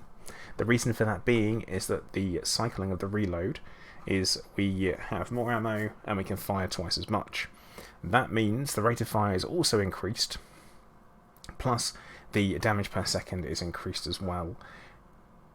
But remember, you've got less reload time, or less times you have to reload in the course of a fight. So that's kind of the reason for that. We've got that on both. Oh, wrong button. We've got that on both of them. Incendiary rounds, same thing. This one's not quite fully maxed out in engineering. It's like a tiny little thing missed off. So that's why we don't have that. Then on the frag cannons, we've got high cap magazine again, one with corrosive shell. That helps us punch through people's holes. Then the final one has high capacity magazine again and drag munitions. So Drag munitions, the idea being is that it will disrupt engine exhaust flow on the target, temporarily preventing ENG power distribution from increasing thrust. So essentially it drops people down to 0. Drops them down to 0 on their engine pips, so they can't boost. That's the idea behind it, but it doesn't always work. Matt Smith, how long have I spent engineering? A while. Yeah, a little bit of time. Wait till we go into the core stuff. So, like I say, I haven't done the reactive surface composites yet, but these are going to be heavy-dutied up well and truly. That's the idea behind that. Then I can go in and I can do something with the... because I'm kind of ignoring hull completely. Power plant is going to be, armoured and then monstered, grade 5. They can boost as long as the capacity left in engines. Oh, they always boost whenever I shoot them. Then we've got thrusters. Now, the thruster modification is dash drive tuning grade 5, but it's a legacy one. So, because of that, the optimal multiplier is 140%, which I think is higher than it normally goes. Let's have a quick look. Actually, I want to make sure. Total cost, total build cost, including the ship, or Tenacious D. Can't tell you that much. Can't tell you that. We want member, because I'm pretty sure there's someone who's going to know the answer before I get there. And thrusters. Because I'm pretty sure, I feel like it's higher than it can go. 5A modification, dirty grade 5 is 140%. Maybe it's the mass that's different, because it seems to go higher. Okay, Matt Smith, the legacy ones, you have to have had them beforehand. So it's that. But yeah, optimal mass. Yeah, so it's the optimal mass that makes a difference. So the optimal mass... no, that's still the same. I don't know why that's better than what I've got. Maybe I've not got something that's... oh well, who knows. Maybe I'm missing something. Don't worry. Sir, no, that's daft. So, that's what we've got in there. FSD is, of course, Mass Manager and increased range. Oh no, just not Mass Manager on there. Interesting. Got to do that. Danfair, hey, how you doing? Rebuy is not 25% of total cost. Replicator. That is not correct. The power distributor is charge enhanced. It does need... okay, I do have one with super cap somewhere, but that was on a type full on. It's on a type 9 that I've been using for mining. The sensors I haven't engineered, but will be lightweight. That's for sure. Same with the same with the whatchamacallit. Class 4 deep charge. Yeah, I'm not going to do deep charge. It'll be Mass Manager actually on it, for the weight purposes, so we can get some extra speed out of it. Okay, utility mounts whilst we're there. We have got all shield boosters. We've got thermal, heavy duty, reinforced, another reinforced, and then a resistance augmented. And in the optionals, we've got a prismatic shield generator, which is reinforced and high cap. This module reinforcement package, not happy with that one. This whole reinforcement package here is grade 5, but I'd want to do deep plating on it. Because deep plating is always good. We've got module reinforcement package and module reinforcement package. That's it. Because I want a fuel scoop to get here. And that's it. That is a rough bit of what we've got, or what we're flying with. I am going to have a quick look in livery, because I want to look at the ship kit, because there is a ship kit for the Mamba, and I didn't know.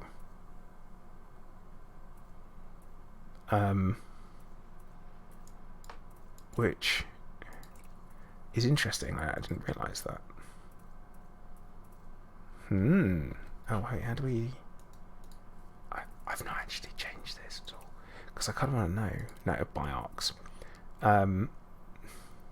Cool. Okay. That might have to go on my Christmas list. Anyway, off we go. We are heading back into the Hazras. It's right to Tenacious D. Often tied? No, it is not. I have 200 million credits invested in that Mamba. Roman Eagle, it's not 20%.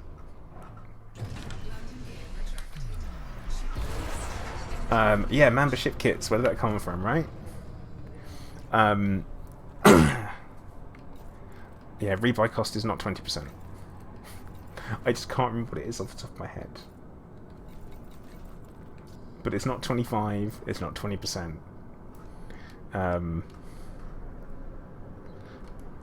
It's not... Oh wait, hang on. You said 20%. 200 million. That would be... Wait, what?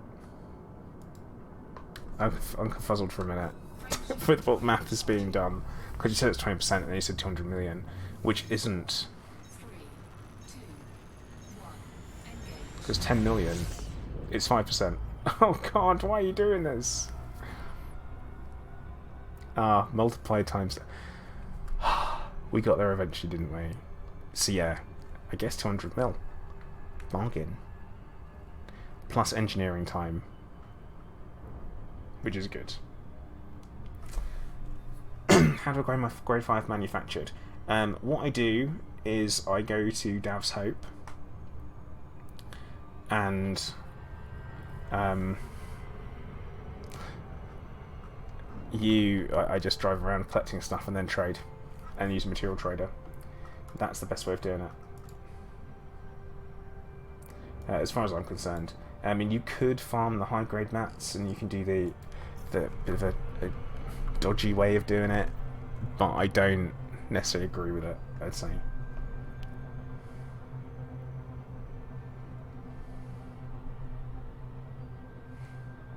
There should be totally... I mean, if there were missions like that, then they would have to pay, wouldn't they? They have to be really high risk. I'm all up for high risk, high reward gameplay. Like, totally up for it.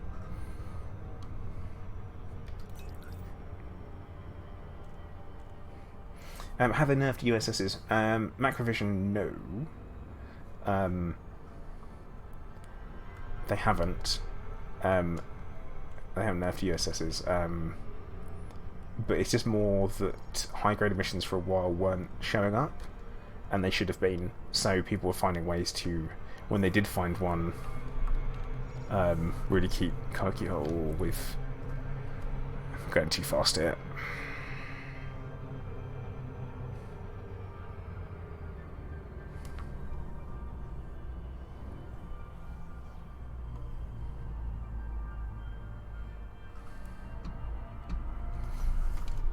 But yeah, I trade up, Dav's Hope.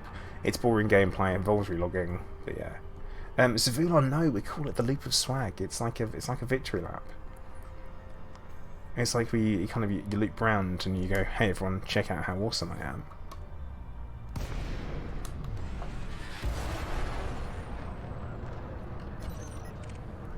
Oh, I think we have our first catch of the day.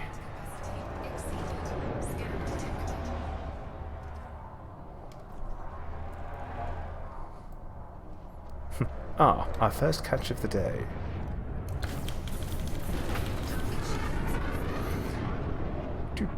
Imagine that being hit by something. You know, you're a pirate and you're like, huh, wow, how do you make a living? It's like, I'm a bounty hunter, you idiot. So, yeah, the whole Loop of Swag thing is technically it is faster.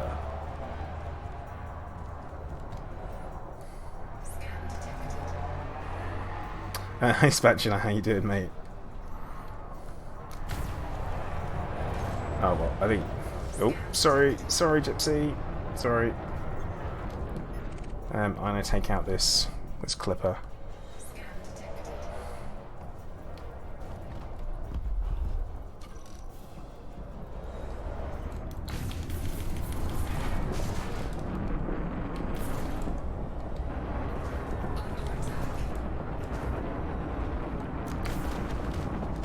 Okay. Deletion. Ooh. That's what you say when you open up on the Neo Type 9. Yeah, I mean, they have been buffed, but then again, you've got reliability that you always need to take into consideration. And that's the thing, it's kind of like a varied gameplay, because I think it's quite nice to be able to get out of the ship sometimes.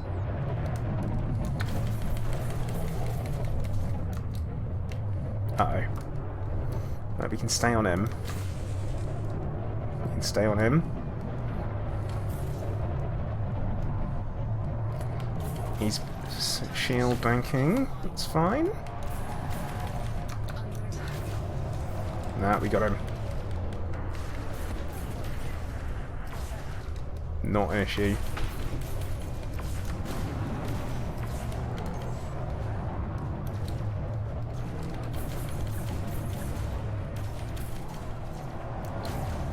So yeah, you can tell it takes a little bit longer when you don't have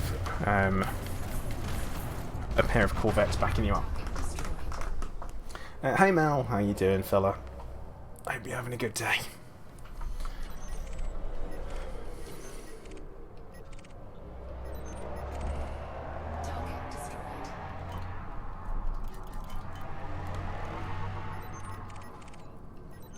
Let's see if we can find some more people to kill. It's all about those big ships in this thing.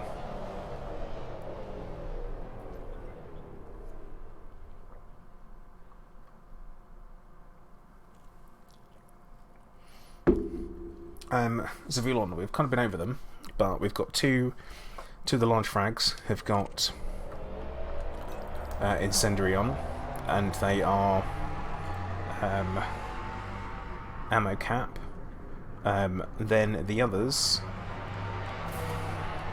well, we've got one with hang on, I need to focus for a second. But yeah, we've got one with, oh sorry, everything's high cap. Ooh, hey Gypsy. And then drag munitions. Blimey, this is hard, and corrosive. Then on the plasma is efficient and plasma slug.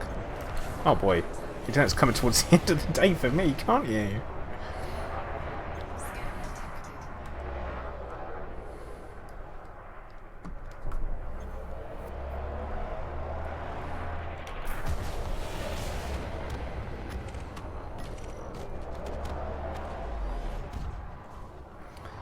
Yeah, it's as builds go, it makes sense. It's not. I mean, it works. It's an up-close brawler. What do you mean you suck with fixed weapons? Just fly directly in someone's face instead, kind of build, and that's me all over.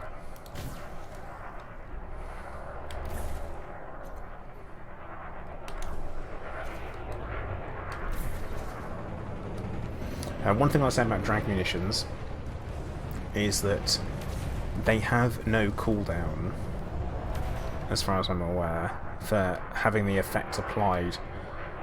So, is that right? Or no, they... Oh, right, no. For a while, Frontier were going to put in that they had no cooldown, and it would basically ruin PvP and change the meta completely. But yeah, that they do have a cooldown on them now.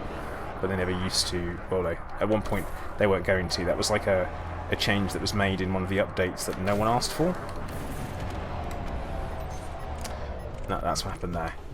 People were not keen on it.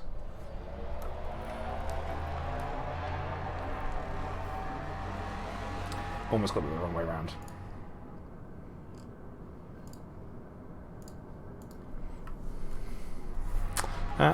Hanskar, you are here as well. You're in...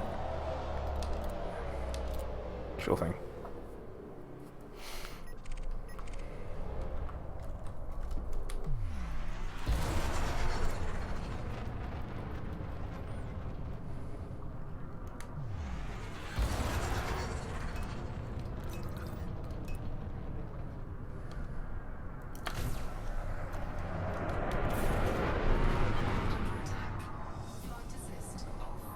We'll see how this goes. Can we talk about the fact that there's a system called Jambo Daddy? Are we going to talk about that? Because that seems like an unusual name for a system. Yeah, yeah.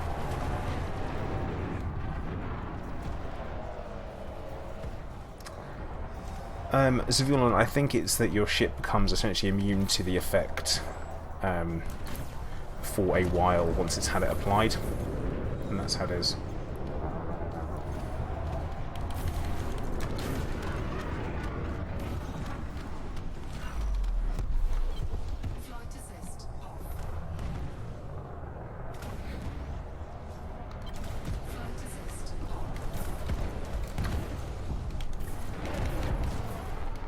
I need to stop ramming into people because I imagine Gypsy doesn't have heal beams, so I need to be sensible about my shields. That is the one issue with this build. The weapons, totally cool. I am really bad when it comes to using using shield cell banks, so I don't bother putting them on it. Plus, it's a pretty spicy build. Right, Anscar, I should have my wing beacon on, actually. Yeah, I've got my beacon on, so you should be able to see us when you get in the system.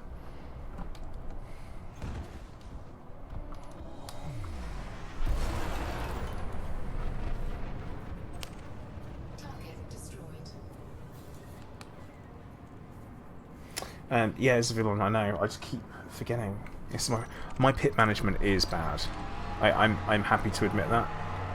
It's one of those always has been.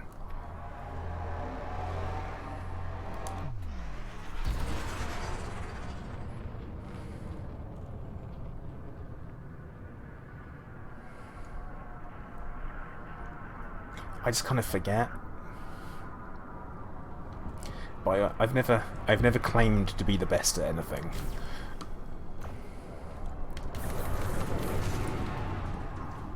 Eek.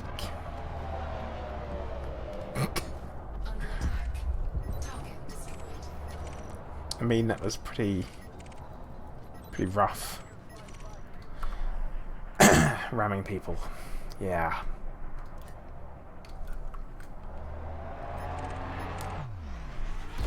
What's going on over here?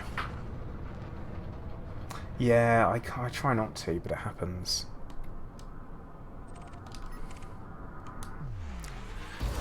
Got an Anaconda. Anaconda prepped for deletion. Yeah, I'd be interested to know what this thing could do with synthesis.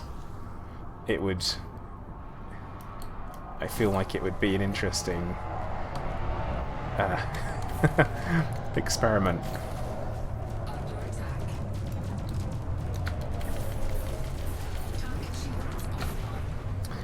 Belly of the Conda.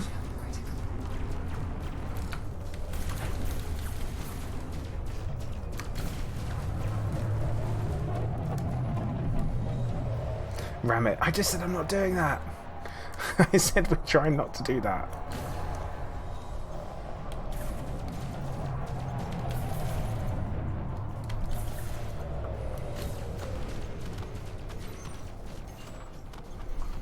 And that is Conda deletion. Took a while. I'm trying not to. Cool Blue Jay, welcome back. It's a very interesting muddy looking ring in contrast to the blue planet. Quite a bit of an odd one.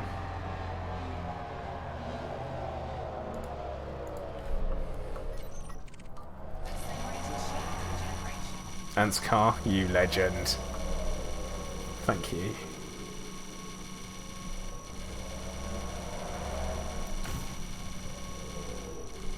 I'm about to ruin all of his hard work as well.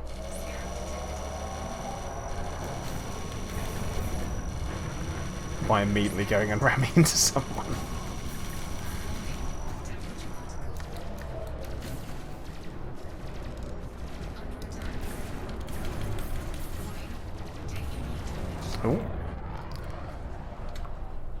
watch that distro draw.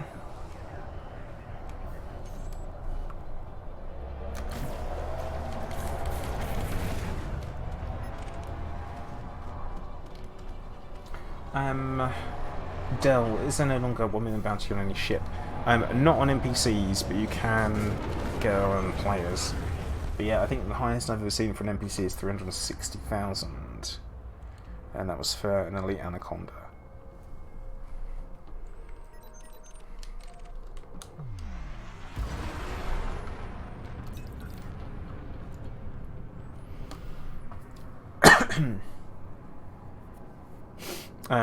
Panna, this must be a ram ship build video. No, it's not.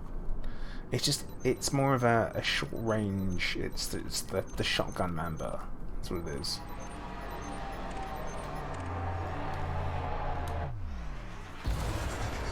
The shotgun member. Ah, that's combat bonds, not a bounty. I think we'll let Gypsy take on this adder on his own. I think he can handle it.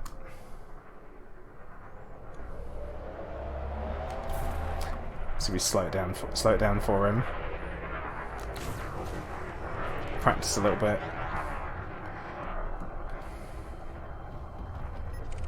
I'm just waiting for something larger to come in.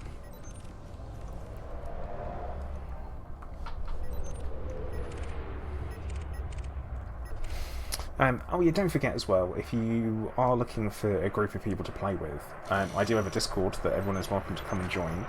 At the same time as that, we do have a player faction as well, and a squadron, which everyone is welcome to come and join in. We primarily do BGS running. So, like I say, where we have the faction in game, it's based out of Hilla. The system, Hilla, I'll show you it, because it's a nice little system, and unlike other people, we have a special little place that we call home, that I'm pretty chuffed about. We have a nice little place called Plater's Tyranny, which is home, which is a station which is located within planetary rings, or just outside planetary rings. Another place like it in the galaxy, and also it has my voice, so when you go there you can hear me in the background chatting away, which is cool. Pretty chuffed about it.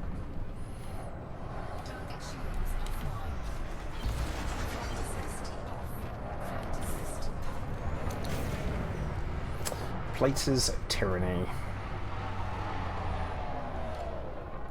The only place you can do something called the Tyranny Warp, which I'm actually going to do a video talking about it and explaining what it is.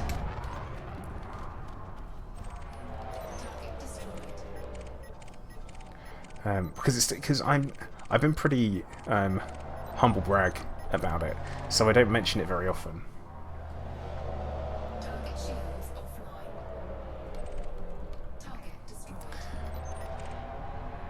But yeah, it's pretty cool. I got to do I did all the voice work for it when I went to go visit I say voice work. It's a gift, isn't it? It's a gift to me from Frontier. But it's pretty cool. Nova 6, thank you very much for the follow. Oh, there we go. Oh, these are going to be my least favourite ships to have to try and fight eagles. But yeah, I don't really talk about it that much. But whenever I can, I operate from there. But it's very difficult to be done when, I mean, it's only 63 light years from Shirata. So, sir, good night. Catch you later.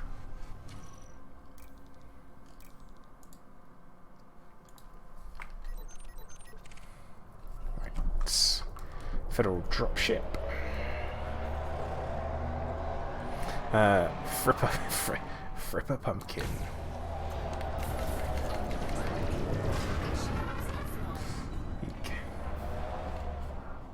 I don't say that. I don't say anything quite like that.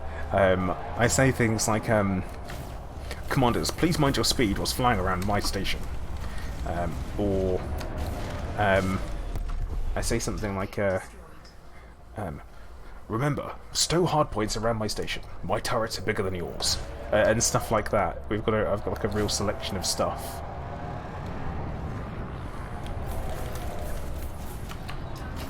But yeah, that was arranged. I went there for a visit with Commander Ascorbius, and this is when I just started chemotherapy, and it was all arranged by Commander Greatest. He contacted them, and he basically told them that I'd had through like a rough time, and I'd done a lot of stuff for the community, and because of all charity streams and things, and he arranged all of this whilst I just started chemo, and it was the same time that all the other content creators were going to go, but I'd only been doing chemo for 6 days at that point, and I was feeling really, really bad, so I couldn't go. And then the following week, they arranged it so it ended up being just me and Commander Ascorbius going, and they surprised me with it. They kind of showed me around. They went, "Oh, here's one of the sound recording studios." I met Joe and Paola, who do a lot of the audio work. Joe was on the Discovery Scanner, the last one. But yeah, doing all the sound work. And they went, "Oh yeah, so this is what we're going to do for you." And they just launched it on me, and I got to redo through all the lines in the professional recording studio. Absolutely incredible experience. Really cool. Spent the day with Adam Woods and with Zach Antonacci. Got to meet David Waveren. We sat down, had a chat, like literally just a chat. And like I say, it was just really cool to talk to everyone like they're normal people, plus see all of the content before it comes out as well. So I got to see everything that I saw there is now out and in the game, so I don't have any extra stuff that I can tell anyone before anyone asks. Plus, if I did, NDAs all over the place, non-disclosure agreements like you wouldn't believe. But yeah, got to see all the exploration stuff, the mining, the core mining was incredible to see. I would just jaw drop, big time.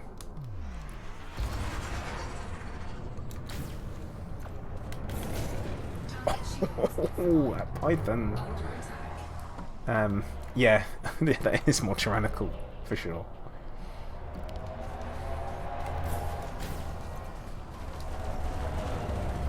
Falco, how's hunting going today?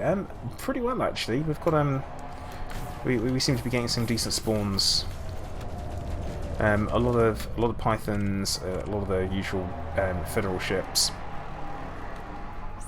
and all that stuff. Sneakies, hey, how you doing? Welcome to the stream.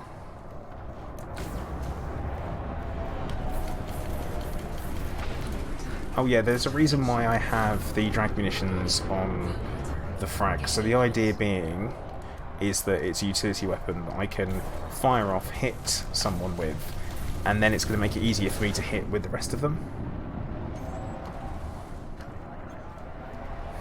Did I ask him who let you the Sidewinder? No, I did not. I did ask him. This is one of my questions. Was what's your like your favourite thing that you've seen in the new update at the time? And before he could answer, Adam Woods jumped in and went, "Oh, that thing that I showed you yesterday. They haven't seen that." And the answer from David was, "Oh, it was that." I was like, okay. Oh, he's dead. What are we tangling with?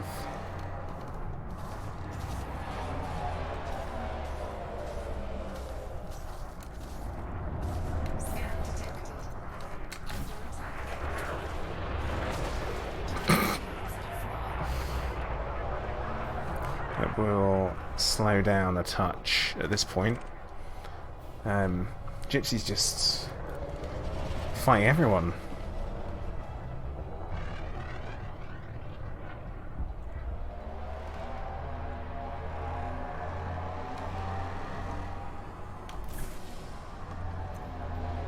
It's like, try to survive until you get back. Well, we were surviving before you arrived, Danskar. We've got this.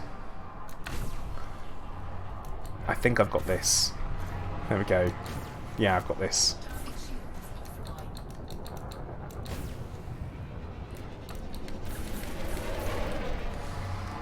First time to this FDL since you refitted it. Ah, gotta put it through its paces, Gypsy.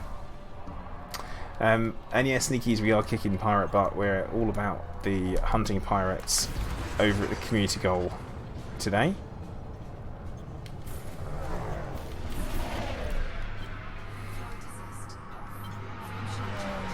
Oh, he's running! He's running!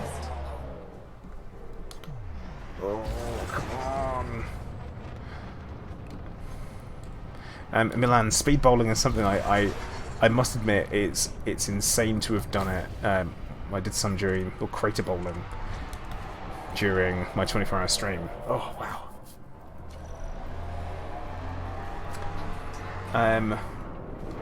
Yeah, Freaky Eyes. It was fantastic. I'm genuinely lucky to have people that arranged that.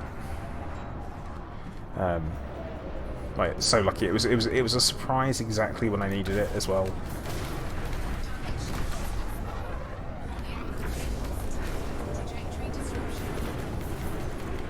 Oh, I don't really want to be here.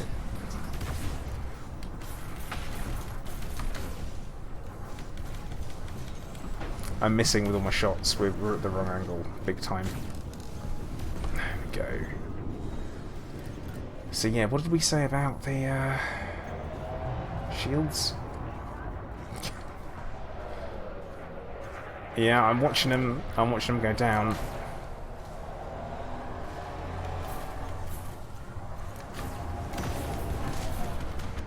Right. What is we're gonna take this guy out? Fat Benjamin. Dirty Ninja, how you doing? Welcome to the stream. Oh, behave.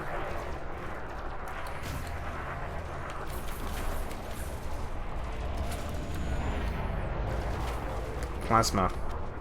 Right. Now what we need to do is we're going to have a reboot and repair. And that'll bring our shields back up to 50% as long as we're staying still. Skytex, kissing spaceships. Yeah. Glaswegian kiss. Also known as a headbutt.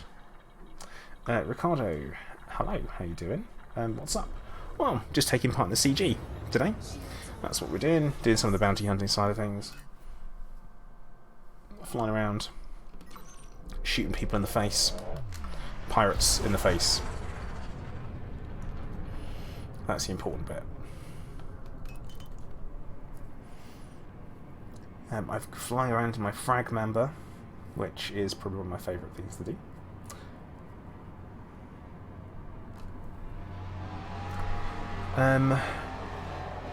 Desinja, which Guardian module are you looking for? What are you after?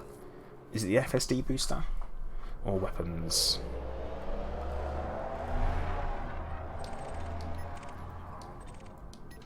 Because they do require different things to be done.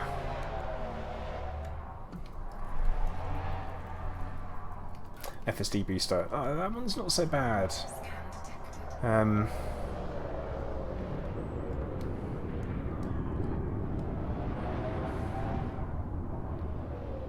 the best thing to do is break it into what different things you need, I guess. And go from there.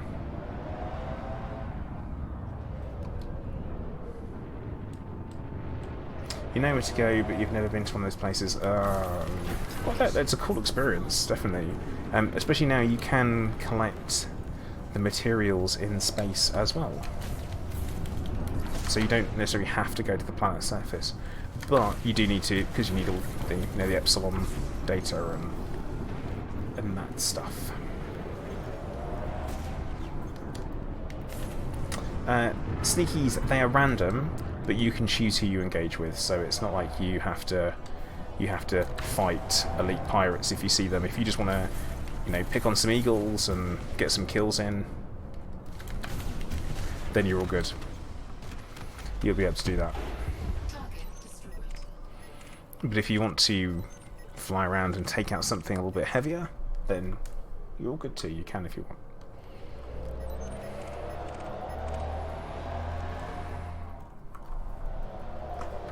How are my shields doing? 38% again. Oh man.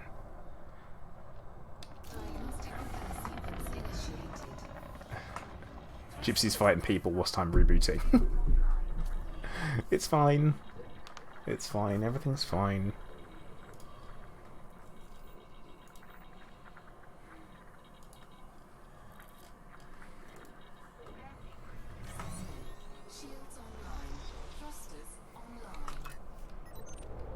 Right. What's Gypsy fighting? An Imperial Courier with a pilot by the name of Tom Tom. I wonder if he knows the right way to go. Oh, eek. Destiny Jihad, you need to scan pillars and kill drones. I think the best thing for you to do is, if you go to... I'm going to recommend another YouTube channel to you. Commander Exigius has a guide on unlocking the FSD booster. He's got like tutorials for literally everything. Whilst I'm more of an opinion-based person, he is more of a tutorial fact-based person. So he has got some very good in-depth tutorials for everything and tell you exactly where to go and what to do.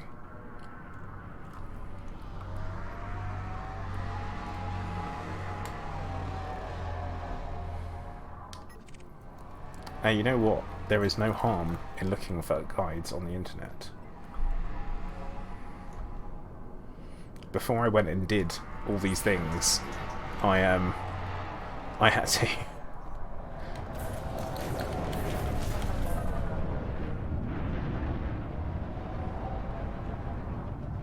Alright, Gypsy!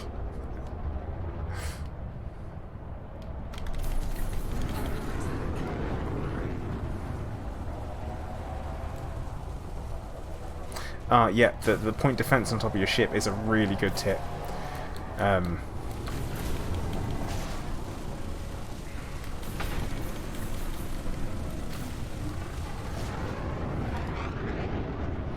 I think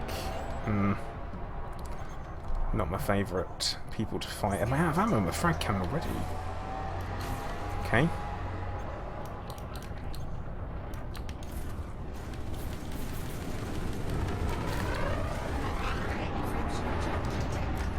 Oh, he's trying to run.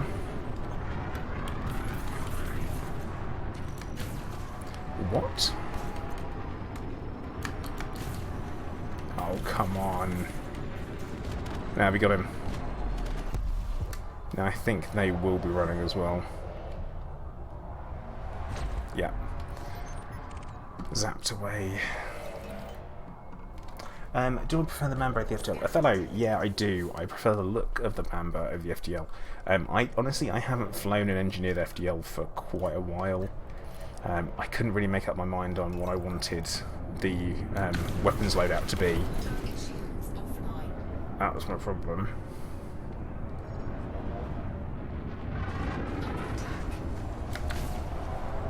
Do you even turret, bro? Come on.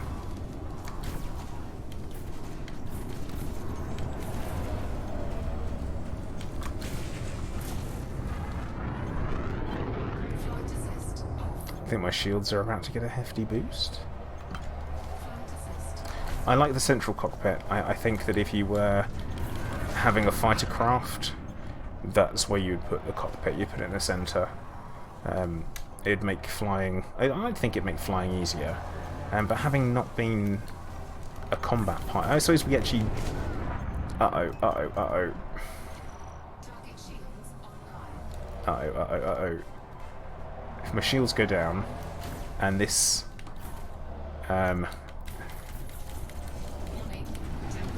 this douche nozzle starts firing missiles at me, I'm in for a world of hurt very quickly. Anscar's got my back. Nice. Good for the FDL for its maneuverability. I'm not... They're not particularly far apart, I guess. in abilities, but the FDL does hold the higher shield ability and I think hull as well.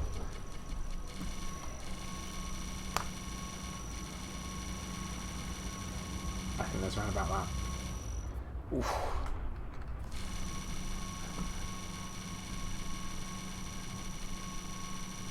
That shield top up.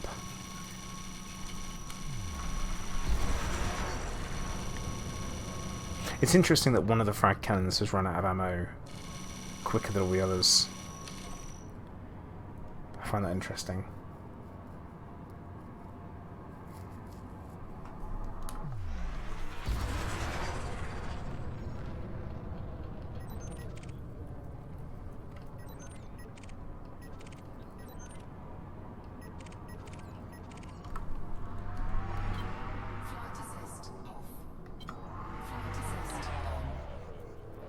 Milan, you're saying you used to fly a Hercules transport in the RAF until you left when you hit 40 years old. Ah, nice. Actual pilot. That should mean that you're a better pilot than I am. Like, it has to mean that. Otherwise, what kind of world are we in? Oh, missed.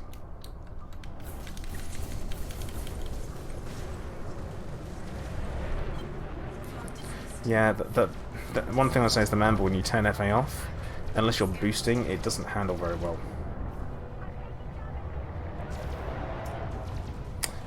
Yeah, Day Ninja, it should sort you out. Like, it's just the way it is. The time limit is very doable because it resets every single time you fire at one of the pylons, so you're good. Nightbot, dude, it's fine. Oh, Gypsy, I'm sorry. I don't know what I was doing. Oh, I officially can't be trusted. I'm at that point. I'm sorry, buddy. I didn't mean it. Weapon capacity draining from your pips. Panna, no. No. It limits your ability to fire them, but not your ammo count. FDL. Yeah, Gypsy's used to it. Everyone knows I'm a liability.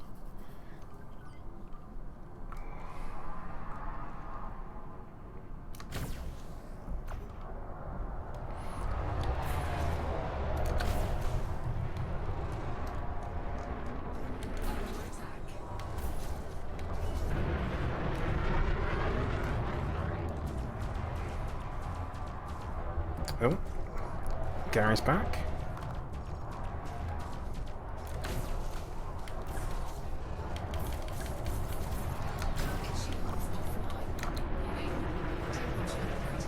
But yeah, I quite like flying a ship with fixed weapons. It just feels kind of the right way. Oh, he's in a wing of 3. That's an interesting thing to not have noticed. That's my mistake. Oh, that was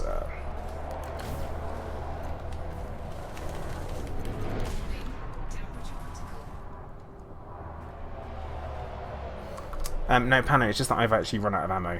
And I don't think I think it's more to do with convergence of hard points sometimes, because it doesn't make sense that they would only run out. Oh no. I don't know. I obviously misunderstood what you meant as well there. I'm sorry.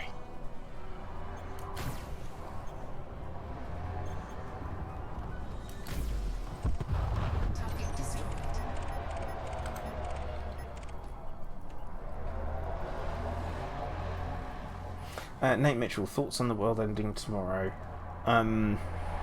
Doubt.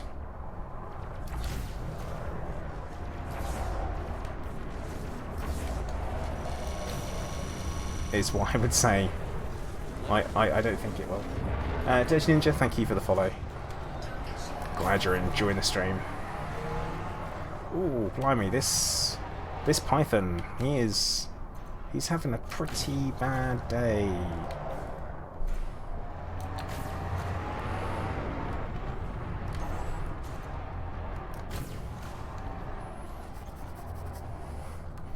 Dash Ninja, yeah, it is a distance. You can always use the ferry, but you kind of have to wait until Thursday for that.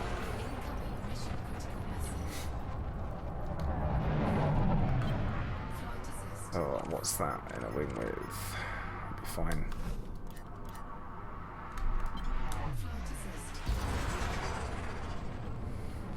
El Capano, is that like Al Pacino, but backwards?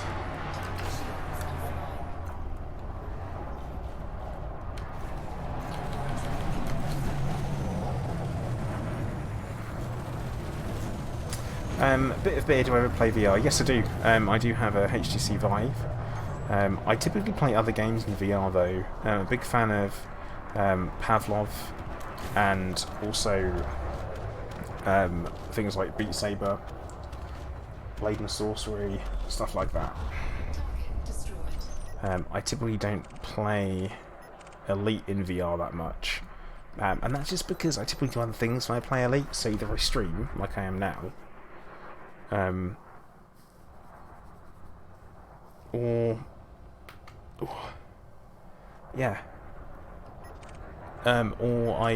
I'll be playing it and I'll be recording footage, and VR footage is never quite that good because it's a low resolution compared to just your standard desktop footage.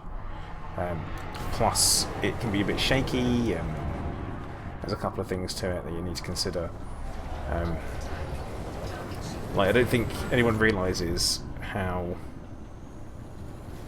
you tilt your head slightly.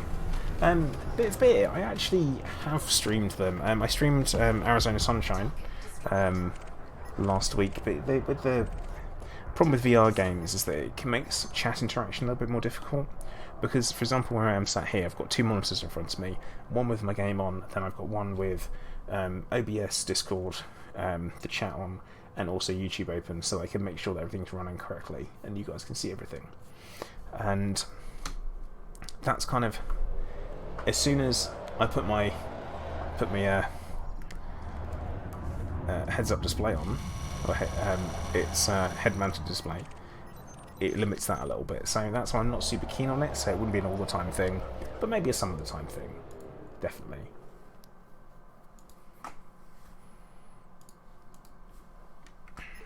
Right, because I'm basing out of ammo and I'm not causing any damage anymore, I'm going to head back for a turn-in. I think that's what my plan is there.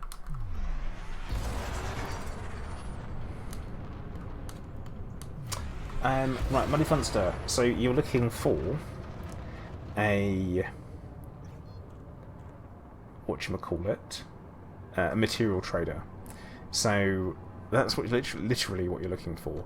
The best thing for you to do is you can, if you've already been to a station, then you'll need to go into the galaxy map.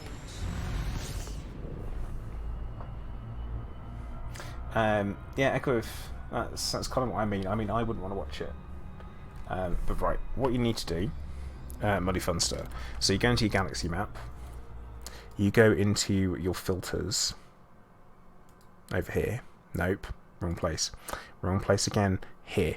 And what you're looking for is you go for services over there, and then you select Material Trader and one of these three, whichever one you're looking to change. So you've got data, manufactured, or raw. So best example I've got is, unfortunately, when I had to reinstall Windows, I lost all of my places that I've already visited. So that means that unless you've been there, let's see if we can actually find one. Right, so for example, Upper Nicholas, where I am, has a manufactured one, and I know that because I've been to the system, and it shows up as blue. And you then go in, you go into the system map, you select a station, say for example D'Souza Hub. We'll have a quick look. We go into here. Right, it has docking, contacts, exploration, commodities, black market, repair, outfitting. Right, so it doesn't have what we're looking for. But then we select Fozard Port, and it has a material trader in there. And that's what we're looking for, material trader. It will say material trader regardless of which ones you've got. FNO, yeah, it is. Any suggestions for close range combat? I actually quite recommend for close range something like one of the Chieftain Crusaders or the Chieftain Crusader or the Challenger, because they handle very, very well.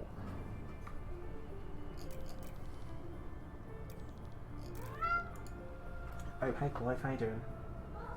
Cool. Hopefully that should help. If not, you can look on Anara and search for like the nearest one to you. Panna, I do not play DCS or Armour. I play neither of those things. Sorry to say. I've added DCS to my Steam library. I've just never downloaded it because it was big, and at the time I had other stuff I wanted to download instead, so I just stopped it and never carried on.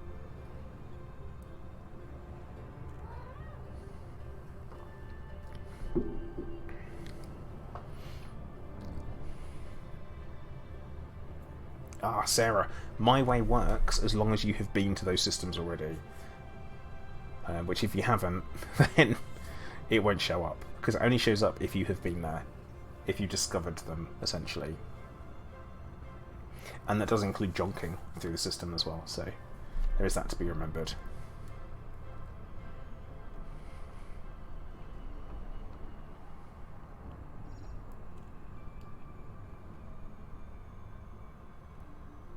But yeah, anyone is welcome to come and join the Discord.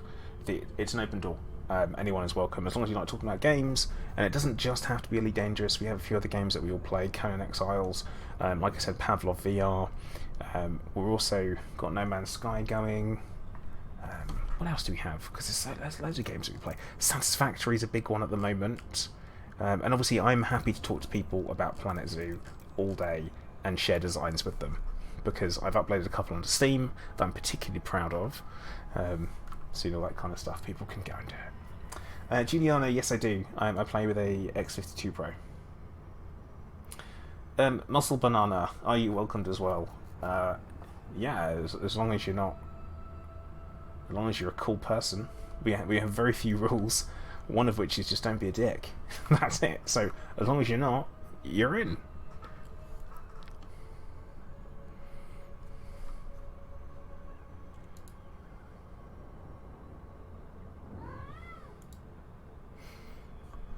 Okay, we're going to get ourselves docked. Hand in. Dan Watt, you saying, hey, what's my opinion on the length of time taken to unlock all the engineers, the methods and the efficiency of gathering materials, and the level of help for new players to do this? I'm probably going to say there aren't particularly many pieces of help in game at all.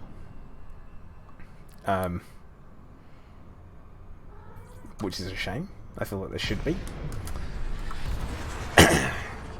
How long it takes to do it, I think you have to go out of your way and change your gameplay. So typically if you talk about gameplay cycles within a game, typically we all have things that we enjoy doing, and the idea was supposed to be that you would just unlock it through normal gameplay. Here's the thing, my normal gameplay does not necessarily involve me going and driving around on the planet's surface, because there's not really much of a reason for me to go and do it. Unless I am trying to engineer something and get certain materials from rewards. Or mining.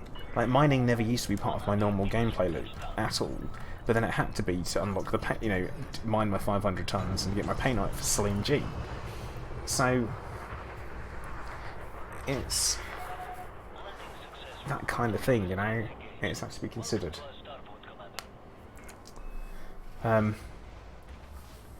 Jason, you're saying, what's a good throttle joystick for under $100 on PC? T-Flight HOTAS is fantastic. The T-Flight by Thrustmaster, absolutely awesome. I think it's Thrustmaster. And that's what I started off with. It was like £25, so you're looking at what? 30-35 bucks, something like that. So it's really good. It's a great entry level, so that you know whether or not you enjoy using a HOTAS or not. Yeah. That's what my suggestion on there. I don't like the T16000M. it's really not my kind of thing at all. I don't like the slider, and I don't like the build quality particularly. Plus, when I used it at the Frontier Expo in 2017, it pretty much ruined both of my streams because of it, which I was pretty miffed about. So there's that. Oh, Dan, you're very welcome. I'm happy to answer people's questions. It's, you know, if I know something, I'll let you know. If not, I'll pan a stab in the dark. I can guarantee there's someone else in chat who will know the answer. Why is that? Why the Mamba and not the 30? Well, the reason why I'm flying the Mamba is because I prefer its style. That's literally it. I prefer the style of the Mamba.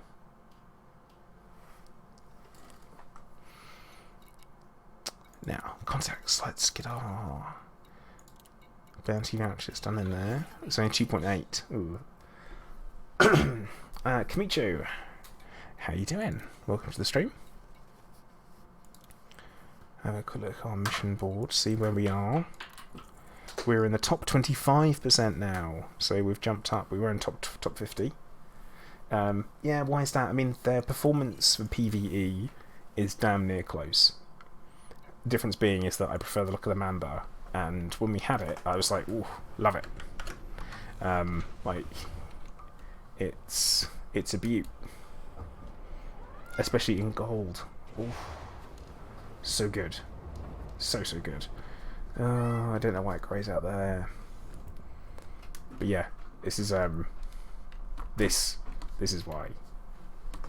Hey Theo, how you doing? But yeah, I like the idea that it's got like the one cockpit behind the other. Multi-crew doesn't make a huge amount of sense or something like the Mamba, really, but it looks like it's built for racing. And Zorg Peterson sounds like it should be a racing car company, you know. But yeah, I am going to call time for my stream now, though, guys. I've been streaming for 2 hours and 40 minutes. I was only going to stream for 2 hours, but I got carried away because we were having so much fun. So I am going to say thank you very much to everyone that has been watching. It's much appreciated as always. So you do make sure, if you haven't already, that you follow on Twitch. Also make sure that you subscribe on YouTube if you haven't already. Same time on YouTube, if you fancy hitting the like button on the way out, it would be much appreciated. Great way of showing some support. It's free. That's my top thing. There's no reason why not to do it. And I'll probably see everyone tomorrow. I'm going to do a Planet Zoo stream tomorrow. Then we're doing Pavlov VR on Wednesday. But as I mentioned earlier in the stream, I may not be around on Thursday or Friday because of possibly starting new cancer treatment. So I don't know what's going to be happening with that one. But I am going to say once again, thank you very much to everyone that's been watching. And I will see you all soon. Commander Placer, out.